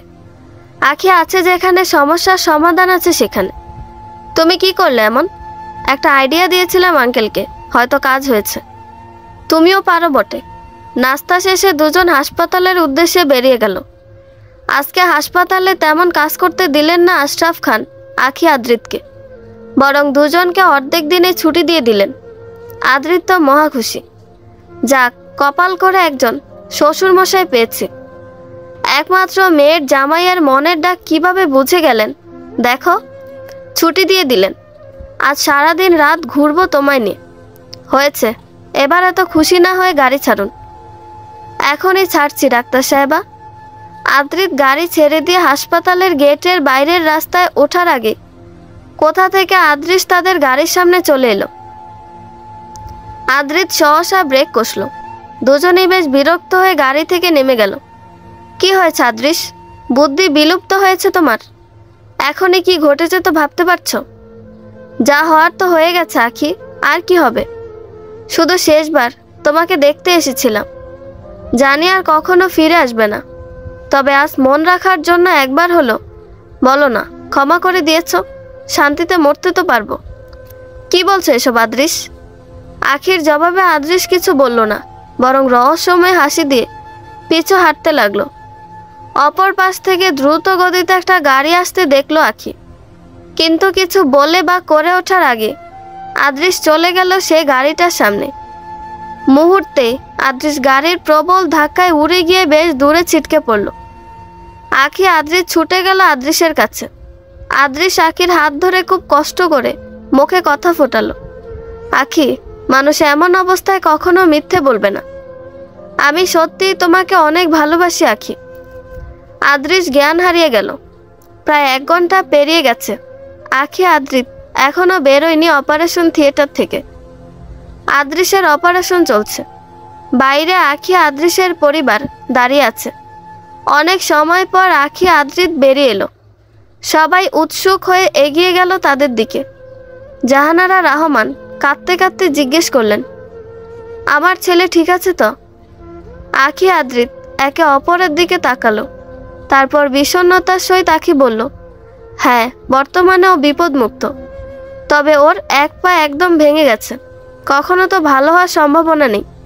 শরীরের বাকি অনেক অংশে যথেষ্ট ক্ষয়ক্ষতি রয়েছে, তবে তা সেরে যাবে আস্তে ধীরে। সুব্রতা আপু, তুমি আমার সাথে আসো।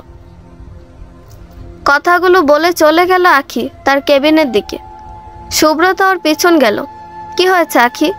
আপু, জানি না বিষয়টা মা আর ভাইয়া মেনে নিতে পারবে কিনা, তাই সবার সামনে বলতে পারিনি। আর বিষয়টা সবার সামনে বলার মতও না। ডাক্তার হিসেবে রোগীর পরিবারের একজনকে হলো কথাটা আমায় জানাতে হবে, তাই ডেকেছি তোমায়। কি হয়েছে বলো? আদ্রিস শারীরিকভাবে অক্ষম হয়ে গেছে, মানে ও আর কখনো শারীরিক সম্পর্ক করতে পারবে না। ওকে বাঁচানো গেছে, এটাই বড়। বিষণ্ণ মনে আখি বসে আছে হাসপাতালের এক প্রান্তে। আদ্রিত বুঝতে পারল তার মনোভাব, পাশে গিয়ে বসলো তার। খারাপ লাগছে আখি আদ্রিসের জন্য? ছোটবেলা থেকে ও আমার বন্ধু। 5 বছর প্রেমের সম্পর্কে থেকেছি। এরপর 3 বছর ওর সাথে সংসার করেছি। মিথ্যের আশ্রয় হলেও ভালোবেসেছিলাম ওকে। খারাপ লাগাটা কি অস্বাভাবিক কিছু হবে? আদ্রিত জবাবে কিছু বলল না। আখি তার বুকে ঠাঁই খুঁজে নিল। আদ্রিত শক্ত করে ধরল তাকে বুকের সাথে মিলে। যদি পারত তবে বুকে লুকিয়ে নিত আখিকে। আখির মনে অন্যের জন্য খারাপ লাগা মেনে নেওয়াটা কতটা কঠিন আদ্রিতের জন্য তা শুধু সেই জানে। কিন্তু কঠোর এই সত্যতাকে মেনে নিতেই হবে। পুরো 1 দিন পর আদ্রিসের জ্ঞান ফিরল। চোখ খুলে দেখতে পেল আখি তার চেক আপ করছে। আদৃশ মুখে হাসি টেনে ডাকলো তাকে, আখি। চোখ দিয়ে অশ্রু বইতে শুরু হয়েছে আদৃশের। দেখতে পেল আখি। একজন নার্স সেখানে থাকলে তাকে যেতে বলে আদৃশের পাশে বসলো। এবার তার চোখের জল মুছে দিয়ে বলল, আদৃশ, তুমি যা করেছো একদমই ঠিক করনি। সুইসাইড সব কিছুর সমাধান হয় না। জীবনে কোনো সিদ্ধান্ত নেয়ার আগে তা নিয়ে ভেবে নেওয়া উচিত, কিন্তু তুমি কখনো এমনটা ভাবনি। না তো ডাক্তার আদ্রিতকে আমার কাছ থেকে দূর করতে ভেবেছ, না তো হৃদিকাকে বিয়ে করতে, আর না তো সুইসাইড করার আগে। সব কিছুর পরিণাম দেখে নিয়েছ, কিছুই ভালো হয়নি। যা হবার হয়ে গেছে আদৃশ। তুমি চাইলেই এখন কিছু ঠিক করতে পারবে না। সব কিছুর সমাধান যদি মৃত্যু হতো, তবে আমাকে তো সেই 6 বছর আগে মরে যাওয়া উচিত ছিল। ধৈর্য ধরলে জীবন অনেক কিছু দিয়ে যায় আদৃশ। যাগে, এখন আর কিছু করার নেই। আমি তোমাকে ক্ষমা করে দিয়েছি আদৃশ। যেভাবে পারো জীবনটা গুছিয়ে নেওয়ার চেষ্টা করো। আমি তোমার জন্য এর থেকে বেশি কিছু করতে পারবো না। আমি জীবনে অনেক এগিয়ে গেছি। আমার শরীর ও মনে এখন শুধু মিশে আছেন ডাক্তার আদ্রিত, আর তুমি এখন আমার জন্য পরপুরুষ মাত্র। আশা করি তুমি বুঝতে পেরেছ আমার কথা। আদ্রিত আদৃশের কেবিনের বাইরে পায়চারি করছে। মনের ভিতর তার উথাল পাতাল ভাবনা। আখিকে অনেক আগে ভিতরে ঢুকতে দেখেছে। আখি আদৃশের পাশে গেছে কথাটা ওর বুকে জ্বালাতনের বড় কারণ হয়ে দাঁড়িয়েছে বর্তমানে।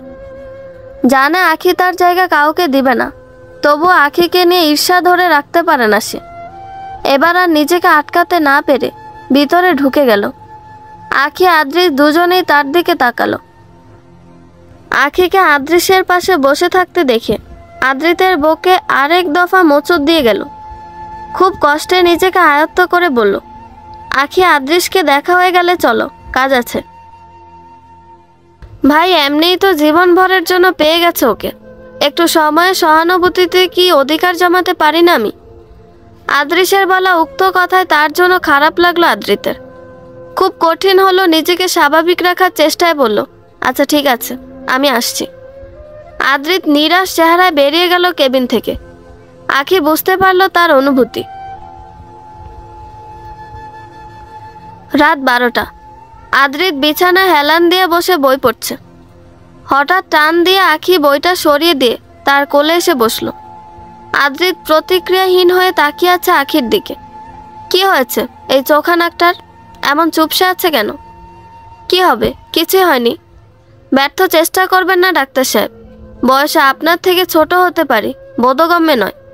ভালোবাসি আপনাকে, আপনার না বলা কথা অনুভব করে নিতে জানি। তারপর আখি আদৃতের বুকে মুখ গুজে বলল, আমি শুধু আপনাকে ভালোবাসি ডাক্তার আদৃত। ব্যথা ভরা সহানুভূতির টান কখনো ভালোবাসার সমতুল্যে মান পায় না। আদৃশের জন্য যদিও আমার মনে কিছু থেকে থাকে, তা একটা তিক্ত টান, যা সময়ের সাথে ফুরিয়ে যাবে। যখন ভালোবাসার অনুভূতি বুঝতে অক্ষম ছিলাম, তখনও তোমায় ভালোবেসেছি। ভালোবাসার মানে তোমার থেকে জানতে পেরেছি। ভালোবাসতে শিখেছি তোমার কাছে। হারিয়ে গিয়ে বিচ্ছেদের ব্যথা গায়ে মেখেছি। নিয়েছি বিষাদময় নিঃশ্বাস। বছরের পর বছর তিক্ততায় কাটিয়ে অবশেষে পেয়েছি তোমায়। অযৌক্তিক হিংসুটে ভাবটা কি সত্যি অযৌক্তিক হবে আজ আমার? আলতো হেসে মাথা তুলল আখি। আমাকে আমার মতোই বোঝাতে চাইছেন? কিছুই বোঝাতে চাই না আখি, শুধু জানাতে চাই এই মন তোমার নেশায় পাগল। এই মন জানে তার ভাগটা আর কেউ নিতে পারবে না, তুমি শুধুই তার। তবুও করে অভিমানী জেদ। দোষ কি তার বড্ড? আমি তোমাকে বিশ্বাস করি আখি, নিজের থেকেও বেশি। মনকে না হয় তার হালেই ছেড়ে দাও, একে বোঝানো নিরর্থক। আখি এবার এগিয়ে গিয়ে আদৃতের কপালে চুমু কাটল। অতঃপর তার 2 গাল বরাবর ভালোবাসার পরশ মেখে বলল, ভালোবাসি। আমিও ভালোবাসি সুখ। রাত 2টা। আদৃতের উন্মুক্ত বুকে মাথা রেখে শুয়ে আছে আখি, গায়ে আদৃতের শার্ট জড়ানো। আঙুলে তার বুকে কাল্পনিক কিছু আঁকিবুকি করতে করতে আনমনা হয়ে জিজ্ঞেস করলো, আমি আমার সারনেম চেঞ্জ না করলে সমস্যা হবে আপনার? জানো তোমার মধ্যে আমার সব থেকে পছন্দের দিক কোনটা? কোনটা? এই তোমার আত্মনির্ভরশীলতা আর আত্মসম্মান। যে মেয়ে খান বংশে জন্মগ্রহণ করেও সে উপাধি মাথায় নেয়নি, জন্ম দিয়েছে নিজের এক আলাদা সত্তা। বিয়ের পরও স্বামীর উপাধি নিতে চায়নি, নিজেকে আলাদাভাবে তুলে ধরেছে পৃথিবীর সামনে। সত্যি বলতে আখি, আমি কখনো তা কল্পনাও করতে পারি না তুমি আমার পরিচিতি পাও। তুমি যে নিজেই এক আলাদা পরিচিতি। আমি চাই সমাজের লোক তোমাকে আমার স্ত্রী হিসেবে না, আমাকে তোমার স্বামী হিসেবে জানুক। তা আমার একটা আবদার আছে কিন্তু। কি বলুন তো? এই আপনি করে ডাকটা বাদ দিয়ে তুমি করে বলবে। আমি তা পারবো না। কেন? কারণ আমার অভ্যেস হয়ে গেছে আপনাকে আপনি করে ডেকে। তাছাড়া আপনি ডাকটা যেমন সম্মাননায় প্রকাশ পায়, তেমনি অগাধ ভালোবাসার সাক্ষ্য দিয়ে যায়। তবে আমিও তোমাকে আপনি বলে ডাকবো। একটা ঘুষি দিয়ে চোখা নাক বোচা করে ফেলবো যদি আপনি করে ডেকেছেন তো। এই অধিকার শুধু আমার, আর আমিই ডাকবো। মা গো, বউ নামক এ কেমন প্রলয় সাথে নিয়ে ঘুরি আমি প্রলয়, জান কথা নেই। আরে আমার লক্ষ্মী বউটা রাগ করেছে, এখনই ভেঙে দিব সব রাগ। ছাড়ুন আমায়, গুঁতো দিয়ে পেট ফুটো করব। ডাক্তার আছি, সেলাই করে নিতে পারবো। ছাড়ুন, হা হা হা। দেখতে দেখতে কেটে গেল 3টে মাস। এরই মধ্যে আখি আদ্রিত সুইজারল্যান্ড ঘুরে আসলো হানিমুনে। অনেক ভালো কাটছে তাদের দিন। আদ্রিস বেশ সুস্থ হয়েছে। এক পা ভেঙে যাওয়াতে ওয়াকিং স্টিক ব্যবহার করে হাঁটে। নিজের অবস্থাতে কোনো খারাপ লাগা নেই তার। আল্লাহর দেওয়া সাজাতে বেশ খুশি হয়েছে সে। নিজের হাতে নিজের জীবন শেষ করে গেছে, তিক্ত এই সত্য মানতে হবেই তাকে। আখি ছাড়া তার জীবনে অন্য কোনো সুখ যে তার আর এমনিতেই চাই না। নিজের কাজে যোগ দিবে আবার ভাবছে যতদিন বাঁচার এভাবেই বেঁচে থেকে মৃত্যুর অপেক্ষা করবে ভেবে নিয়েছে। আল্লাহর ইবাদত করে বাকি জীবন পার করে দিবে। পুরো সম্পত্তি আদ্রিস লিখে দিয়েছে আদিলের নামে। আদ্রিসের করুণ পরিণতি দেখে তার পরিবারও আর তার থেকে দূরে থাকতে পারেনি। তারা চলে এসেছে আদ্রিসের কাছে। আদিলের ব্যবসায় অনেক উন্নতি হয়েছে। এখন নিজের সাথে পরিবারের সবার দায়িত্ব সে নিজের ঘাড়ে নিয়েছে। আদ্রিসের দেখাশোনা এতদিন তার পরিবারই করেছে। খারাপ এ সময়ে অবশেষে নিজের একান্ত আপনজনদের গুরুত্ব বুঝতে পেরেছে আদ্রিস। আখি আদ্রিত এর মধ্যে বেশ কয়েকবার এসে দেখে গেছে আদ্রিসকে। এদিকে মাইশা একটা মেয়ে সন্তানের জননী হয়েছে। খান বংশে আবারও একটা মেয়ের আগমনে হই হুল্লোড় পড়ল পুরো খান ম্যানশন জুড়ে। তাতে আখির অবদানটা বেশি ছিল। সুব্রতা আবারও কনসিভ করেছে। এদিকে আখির আঙ্কেল ডাকে নারাজ হলো আরিয়ান মির্জা। ওনাকে আব্বু বলে ডাকার আবদার রাখলেন। আদ্রিতের আজকে হঠাৎ একটা ইমার্জেন্সি থাকায় হাসপাতাল থেকে আসতে দেরি হলো। আখিকে সে আগেই পাঠিয়ে দিয়েছে। শায়লা আর আরিয়ান মির্জা ইশিকার বাড়িতে বেড়াতে গেছেন। আজকে থাকবেন জানে আদ্রিত। বাড়িতে ঢুকলো, তবে আখিকে পেল না। কর্মচারী হালিমাকে জিজ্ঞেস করলো, হালিমা, আখি কোথায়? জানি না স্যার, আসার পর থেকে আর নিচে নামতে দেখিনি ওনাকে। আচ্ছা, আমি দেখছি। আদ্রিত সিঁড়ি বেয়ে উপরে উঠল। আখি বলে ডাকছে, তবে তার কোনো সাড়া শব্দ নেই। কক্ষের পানে এগিয়ে গেল। দরজা আজানো। ধাক্কা দিয়ে ভিতরে ঢুকলে দেখতে পেল পুরো কক্ষ অন্ধকার। বিছানার ওপর একটা বড় আকারের টেডি বিয়ার রাখা। তার শরীরে বিভিন্ন রঙের রঙিন বাতি জ্বলছে, যার আলোতে তার কোলে রাখা স্পষ্ট একটা কাগজ দেখা যাচ্ছে। আদ্রিত আখি নামে 2-3 বার ডেকেও সাড়া না পেয়ে কৌতূহল বশত এগিয়ে গেল সেদিকে। বুঝতে পারল একটা রিপোর্ট। হাতে নিল ওটা। অতঃপর ফোনের টর্চ জ্বালিয়ে তা পড়তে নিলে মুহূর্তেই যেন থমকে গেল আদ্রিতের সেখানে। চোখ বেয়ে সাথে সাথে গড়িয়ে পড়ল সুখের জল। ঘরের বাতি জ্বলে উঠল। সামনে দাঁড়িয়ে আছে আখি, মুখে এক ফালি হাসি নিয়ে। আদ্রিত ছুটে গিয়ে জড়িয়ে ধরল তাকে। কি হয়েছে ডাক্তার সাহেব? ডোজটা কি খুব বেশি হয়ে গেল? তুমি না মা হতে পারবে না, তবে এই রিপোর্টটা? আপনি কি এমন কোনো রিপোর্ট দেখেছিলেন যেখানে লেখা আমি মা হতে পারবো না? কিন্তু আদৃষ্ট তোমাকে এই দোহাই দিয়েই দ্বিতীয় বিয়ে করেছিল। মিডিয়াতে তো এই নিউজ ছড়িয়ে আছে। আপনি কি মিডিয়া বা আদৃশকে জিজ্ঞেস করেছিলেন কখনো যে তারা আমার রিপোর্ট দেখেছে কিনা? আরে আদৃশের বিয়ে করার শখ জেগেছিল, তাই বিয়ে করেছে। আর মিডিয়া এরা তো নিউজের নামে গুজব ছড়াতে বেশি পছন্দ করে। তবে তুমি সেদিন বাবাকে বলনি কেন? আর আমাকে কেন বলনি? আব্বুকে বলিনি আত্মসম্মান বোধ থেকে, আর আপনাকে বলিনি সারপ্রাইজ দিব বলে। যদি তখন বলে দিতাম তবে আজ এতটা আশ্চর্য লাগতো না যতটা এখন লাগছে।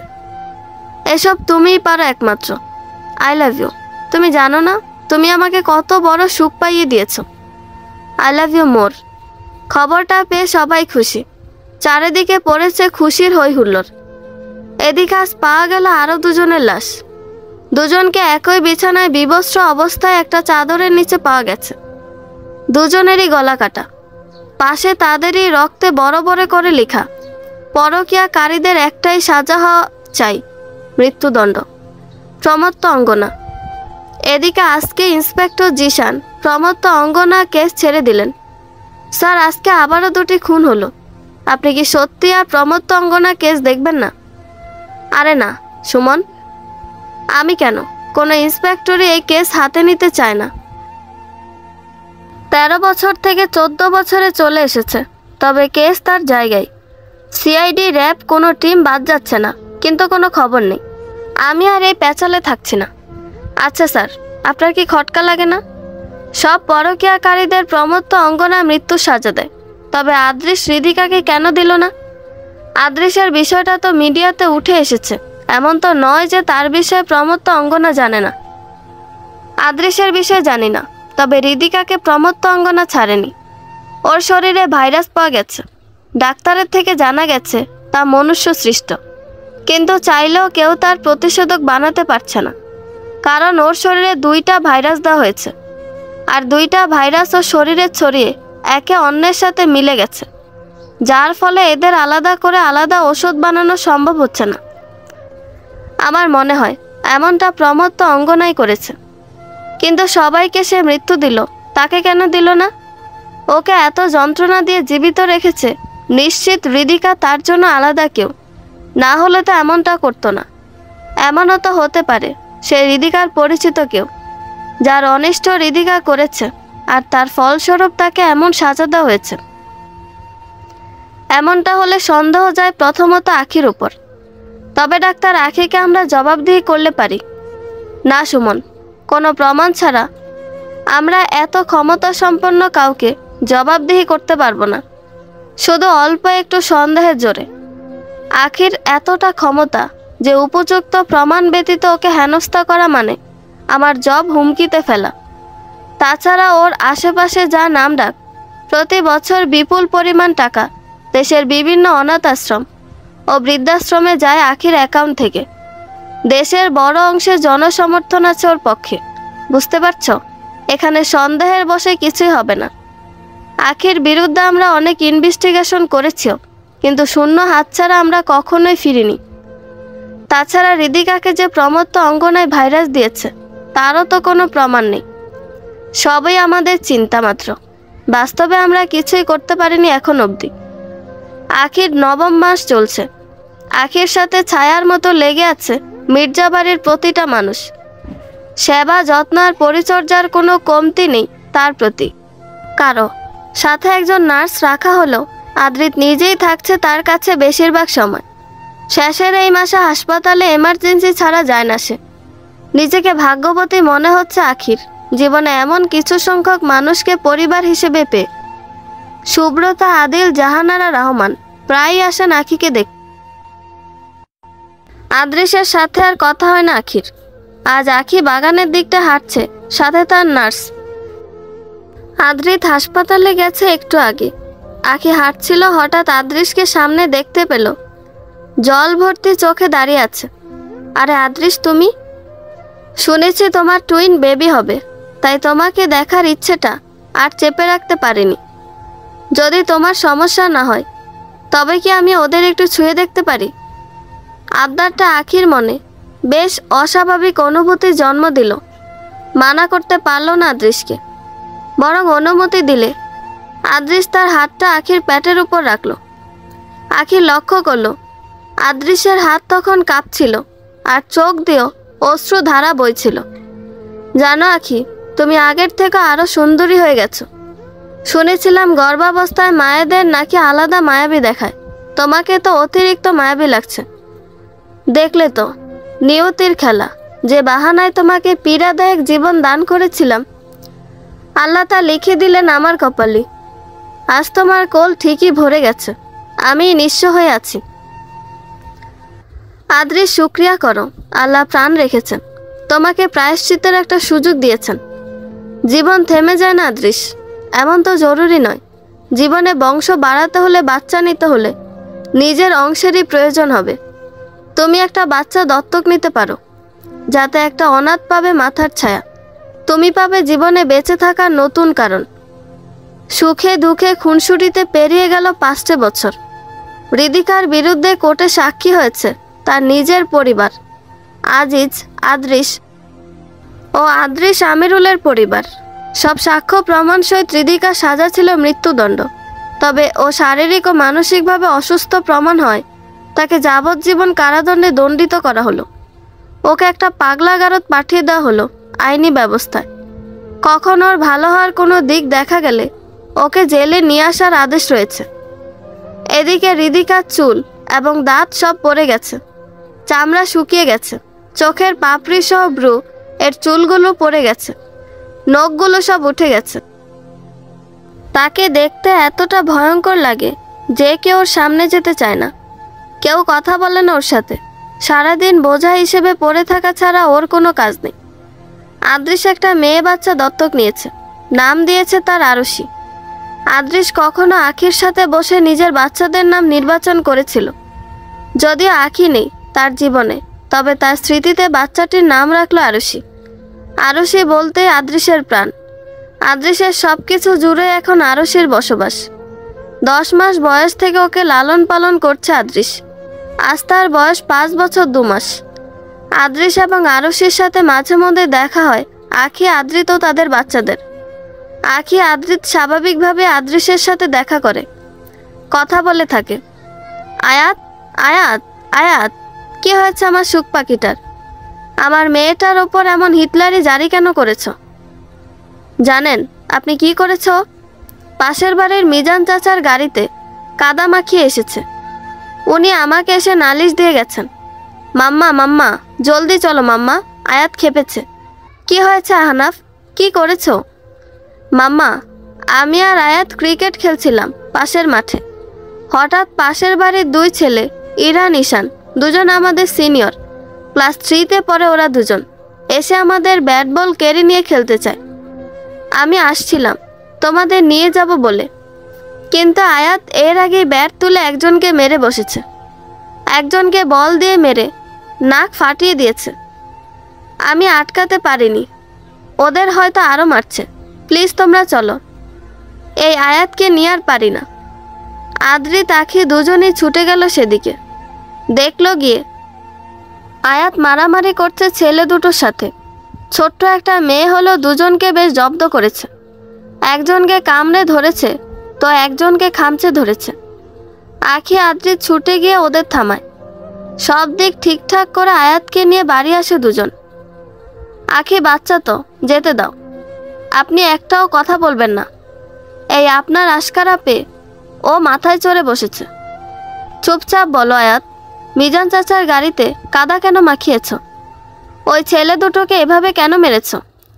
মাম্মা, মিজান নামক দাদুর গাড়ির পাশ দিয়ে মাঠে খেলতে যাচ্ছিলাম আমি গত পরশু। তখন শুধু শুধু উনি বলেন আমি নাকি ওনার গাড়িতে ধুলা দিয়েছি, যেখানে ওনার গাড়িতে আগে থেকে ধুলা ছিল। আমি মানা করলে আমাকে বকাবকি করেন, বলেন আমার নামে নাকি নালিশ করবেন তোমার কাছে। এখন নালিশই যখন করবেন, মিথ্যে নালিশ কেন করবেন যেখানে আমি কোনো দোষ করিনি? তাই কাদা মাখিয়েছি। মিথ্যে নালিশে বকা খাওয়া থেকে তো সত্য নালিশে বকা খেলে বেশি শান্তি লাগবে। তুমি বলো, ওখানে কি আমার কোনো দোষ ছিল? আর ওই ছেলে দুইটা আমাদের ব্যাট বল কেড়ে নিচ্ছিল। আহনাফ আটকাতে গেলে ওকে ধাক্কা দিয়ে ফেলে দেয়। আমাদের জিনিস কেড়ে নিবে আর আমাদেরই মারবে, তাই রাগ উঠে গেছিল। রাগ উঠে যায় তোমার এই বয়সে? এভাবে মারবে তুমি মানুষকে? বেয়াদবি করবে তুমি? তুমি আমায় এসে বলতে পারোনি? আমি বলিনি রাস্তাঘাটে মারামারি অসভ্যতা না করতে? সরি মাম্মা, কিন্তু আমার রাগ উঠে যায়। আমি কি করব বলো? তোমাকে তো আমি... পাপা, আয়াত গিয়ে আদ্রিতের পিছন লুকিয়ে যায়। আজ থেকে বাড়ির বাইরে খেলতে যাও বন্ধ। বাড়িতে এত জায়গা থাকা সত্ত্বেও বাইরে খেলতে হবে তোমাদের। খবরদার যদি গার্ডদের চোখ ফাঁকি দেওয়ার চেষ্টা করেছো তো। হয়েছে আখি, যেতে দাও, আমি ওকে বুঝিয়ে বলবো। আয়াতকে কোলে নিল আদ্রিত। প্রিন্সেস, রাগ উঠে গেলেই তো তাকে উঠতে দেওয়া যায় না, আমাদের তাকে দমন করতে হয়। মারপিট, অসভ্যতা এসব ভালো ব্যক্তিত্বের সাথে যায় না। তুমি না আমার গুড গার্ল, আর গুড গার্লকে এসব মানায়? সরি পাপা, আমি সামনে থেকে খেয়াল রাখবো। এই তো আমার good girl. I love you papa. আদ্রিতের গালে চুমু কেটে তার কোল থেকে নেমে আখির কাছে যায় আয়াত। এবার মাম্মা, আই এম সরি, আর এমনটা হবে না, কোলে নাও না আমায়। আখি আয়াতকে কোলে নিলে আয়াত আখির গালও একটা চুমু কাটে। আই লাভ ইউ মাম্মা। হয়েছে, এবার তোদের বিচার কার্য শেষ হলে আমার সোনাদের এদিকে দে, হেসে বললেন শায়লা মির্জা। যাও দাদু দিদুর সাথে, আর হ্যাঁ, একদম দুষ্টুমি করে ওনাদের পেরেশান করবে নাই বলে দিলাম। ভাইয়ার মতো শান্তশিষ্ট থাকবে। কি মাম্মা, তোমার ছেলে তো একটা গোমরা ভিতুর ডিম, ওর মতো আমায় হতে বলো না তো। কথাটা বলে আয়াত এক ছুটে চলে গেল। আরিয়ান আর শায়লা মির্জা হাসতে হাসতে চলে গেলেন। ছেলেটা আমার যেমনই হোক না কেন, মেয়েটা কিন্তু তোমারই ফটোকপি, এটাই তো ভয় আমার, শুকনো মুখে বলল আখি। রাত 1টা, বাচ্চাদের ঘুম পাড়িয়ে এইমাত্র বিছানা নিয়েছে আখি আদ্রিত। আদ্রিতের বুকে শুয়ে আছে আখি। ডাক্তার সাহেব, আমার না আয়াতকে নিয়ে খুব ভয় হয়। এই বয়সে এত রাগ জেদ, এতে ভয়ের কি আখি? যতটুকু জানি তুমিও তো ছোটবেলায় এমনই ছিলে, তাছাড়াও তোমারই প্রতিচ্ছবি। আর তুমি তো আমার জানা মতে নিজের সীমা লঙ্ঘন করে গিয়ে কিছু করনি, কোনো অন্যায় করনি নিজে জেনে শুনে, বরং তুমি সকল সিদ্ধান্ত খুব ভেবে চিনতে ঠান্ডা মাথায় নাও। ও স্পেশাল চাইল্ড, যেমনটা তুমি ছিলে। আহনাফ সারাদিন পড়ালেখা করে, যতটুকু জ্ঞান আয়ত্ত করতে পারবে না, ও তা 10 মিনিটে করে দিতে সক্ষম। ওর বয়সের বাচ্চাদের তুলনায় সব কিছুই বেশি বোঝে, তাই ওকে কিছু বিষয়ে ছাড় দেওয়া বড় জিনিস হবে কি? এটা তোর ভালো লক্ষণ। এত কিছু ভেবো না, আল্লাহ সব ঠিক রাখবেন। ঘুমিয়ে পড়ো, সকালে হাসপাতাল আছে। এটাই তো ভয় ডাক্তার আদ্রিত, ও আমার মতো হয়েছে। মনে মনে ভয় পাই ও আমার পথেই না চলে আসে আবার। যতই হই না কেন, দিন শেষে আমি একজন মা। আমি জানি আখি, তুমি কিসে ভয় পাচ্ছ। তুমি ভয় পাচ্ছ আয়াত তোমার মতো কোনো প্রমত্ত অঙ্গনায় না পরিণত হয়, কিন্তু আমার তাতে কোনো আপত্তি নেই। তোমার মতো প্রমত্ত অঙ্গনা বাংলাদেশের প্রতি ঘরে জন্ম নিলে পৃথিবীর রূপটাই পাল্টে যাবে। নিজেকে নিয়ে গর্ব হয় আমি প্রমত্ত অঙ্গনার স্বামী। আরও একজন প্রমত্ত অঙ্গনার বাবা হলে দোষ হবে কি তাতে? হ্যাঁ আখি, সেদিন যখন তুমি হৃদিকাকে সব কিছু বলছিলে, তখন আমার জ্ঞান ফিরে এসেছিল, কিন্তু তোমাকে কথা বলতে শুনে আমি আর প্রতিক্রিয়া করিনি, কারণ আমি জানতাম তোমার ষষ্ঠ ইন্দ্রিয়ের সক্ষমতা খুব প্রখর। যাক, সেদিন তোমার কথাগুলো শুনতে পেয়েছিলাম, কিন্তু তোমাকে বুঝতে দেইনি, আর কখনো বুঝতে দিবও না। তোমার রহস্য না হয় রহস্যই থাকলো পৃথিবীর সহিত আমার কাছে। আমার যে রহস্যময়কে বেশি পছন্দ। আমি জানি ডাক্তার আদ্রিত, আপনি জানেন আমি প্রমত্ত অঙ্গনা। কথাগুলো আমি আপনাকে জানিয়েছি, কারণ আপনি আমার প্রথম ভালোবাসা। আপনাকে যতটা ভালো আমি বাসি, তার থেকে বেশি বিশ্বাস করি, তাই আপনার থেকে জিনিসটা লুকাতেও চাইনি। সেদিন আমি বুঝতে পেরেছিলাম আপনার জ্ঞান ফিরেছে। আমার ষষ্ঠ ইন্দ্রিয়ের ক্ষমতাকে ফাঁকি দিতে আপনি পারেননি, কিন্তু আমি কখনো আপনাকে বুঝতে দিব না যে বিষয়টা আমি জানি। আপনি আমার রহস্য মনে চেপে রাখলেন, আর আমি না হয় আপনারটা রাখলাম। সত্যি আজ নিজের ভাগ্যের ওপর নিজেরই হিংসা হয়। এত ভালো ভাগ্য কি করে পেলাম? আপনার মতো কাউকে জীবনে পাবো কখনো কল্পনাও ভাবিনি। জীবনের প্রতি পদে এভাবে সাথে থাকার, এভাবে ভালোবাসার মতো সাথী যেন আল্লাহ সবাইকে দেন। সেদিন সব কিছু জেনেও আমার সাথে ছায়ার মতো থেকেছেন, আমাকে ভালোবেসেছেন। আমার জীবনের আসল সত্যটা জেনেও তাকে মিথ্যে বানিয়ে মানিয়ে নিয়েছেন। আর কিছুই চাই না আমার, আপনি হলেই চলবে। সেদিন যে বিশ্বাসের কথাটা আমি আপনাকে জানিয়েছিলাম, আপনি সেই বিশ্বাস অটল রেখেছেন। প্রমাণ করেছেন আরেক দফা আপনি আমার জীবনের সব থেকে বেশি আপনজন। আজ হাসপাতালে চিকিৎসা প্রদানের আগে প্রাণ যায় একটা 12 বছরের মেয়ের। ধর্ষণের শিকার হয়েছে সে। মেয়েটির মা চিৎকার করে কাঁদছেন আর বলছেন, রাক্ষসগুলো কেড়ে নিল আমার মেয়েকে। নিজেরা শান্তিতে বেঁচে আছে আমার মেয়েটাকে ছিঁড়ে খেয়ে। আল্লাহ, তুমি তাদের দেখো আল্লাহ। সাদা বিছানা মেয়েটির রক্তে লাল বর্ণ ধারণ করে আছে। সারা শরীরে নখ আর কামড়ের দাগ। মেয়েটির উন্মুক্ত চোখগুলো যেন ডেকে ডেকে বলছে আখিকে, আপু, ওরা আমায় ছাড়েনি, শকুনের মতো ছিঁড়ে খেয়েছে আমায়।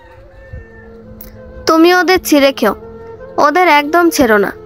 রাগে বিষাদে আখির চোখ বেয়ে পড়ল টপ টপ করে জল, যা আদ্রিত দেখতে পেল স্পষ্ট। বুঝতে পারল এই জল নাশকদের নাশ হয়ে বয়ে পড়েছে। ছাড় পাবে না কেউ এবার।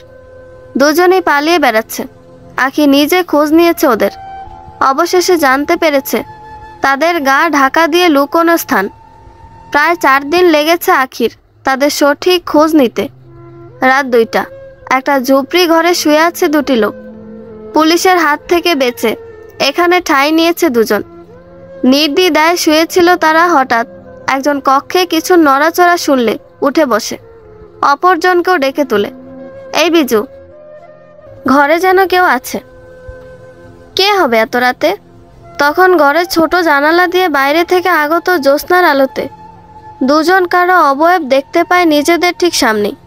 ভীত কণ্ঠে দুজনেই বলে ওঠে, কে তুমি? প্রমত্ত অঙ্গনা, তোদের নাশ। আরও 2টি লাশ পাওয়া গেল আজ। লাশের পাশে লেখা, মায়ের বুক খালি করা ধর্ষণকারীদের বেঁচে থাকা মানায় না। প্রমত্ত অঙ্গনা। গত 5 বছরে বেশ কয়েকজন ইন্সপেক্টর আগ্রহবশত প্রমত্ত অঙ্গনা কেস হাতে নিল। এখনও কেস ঝুলন্ত।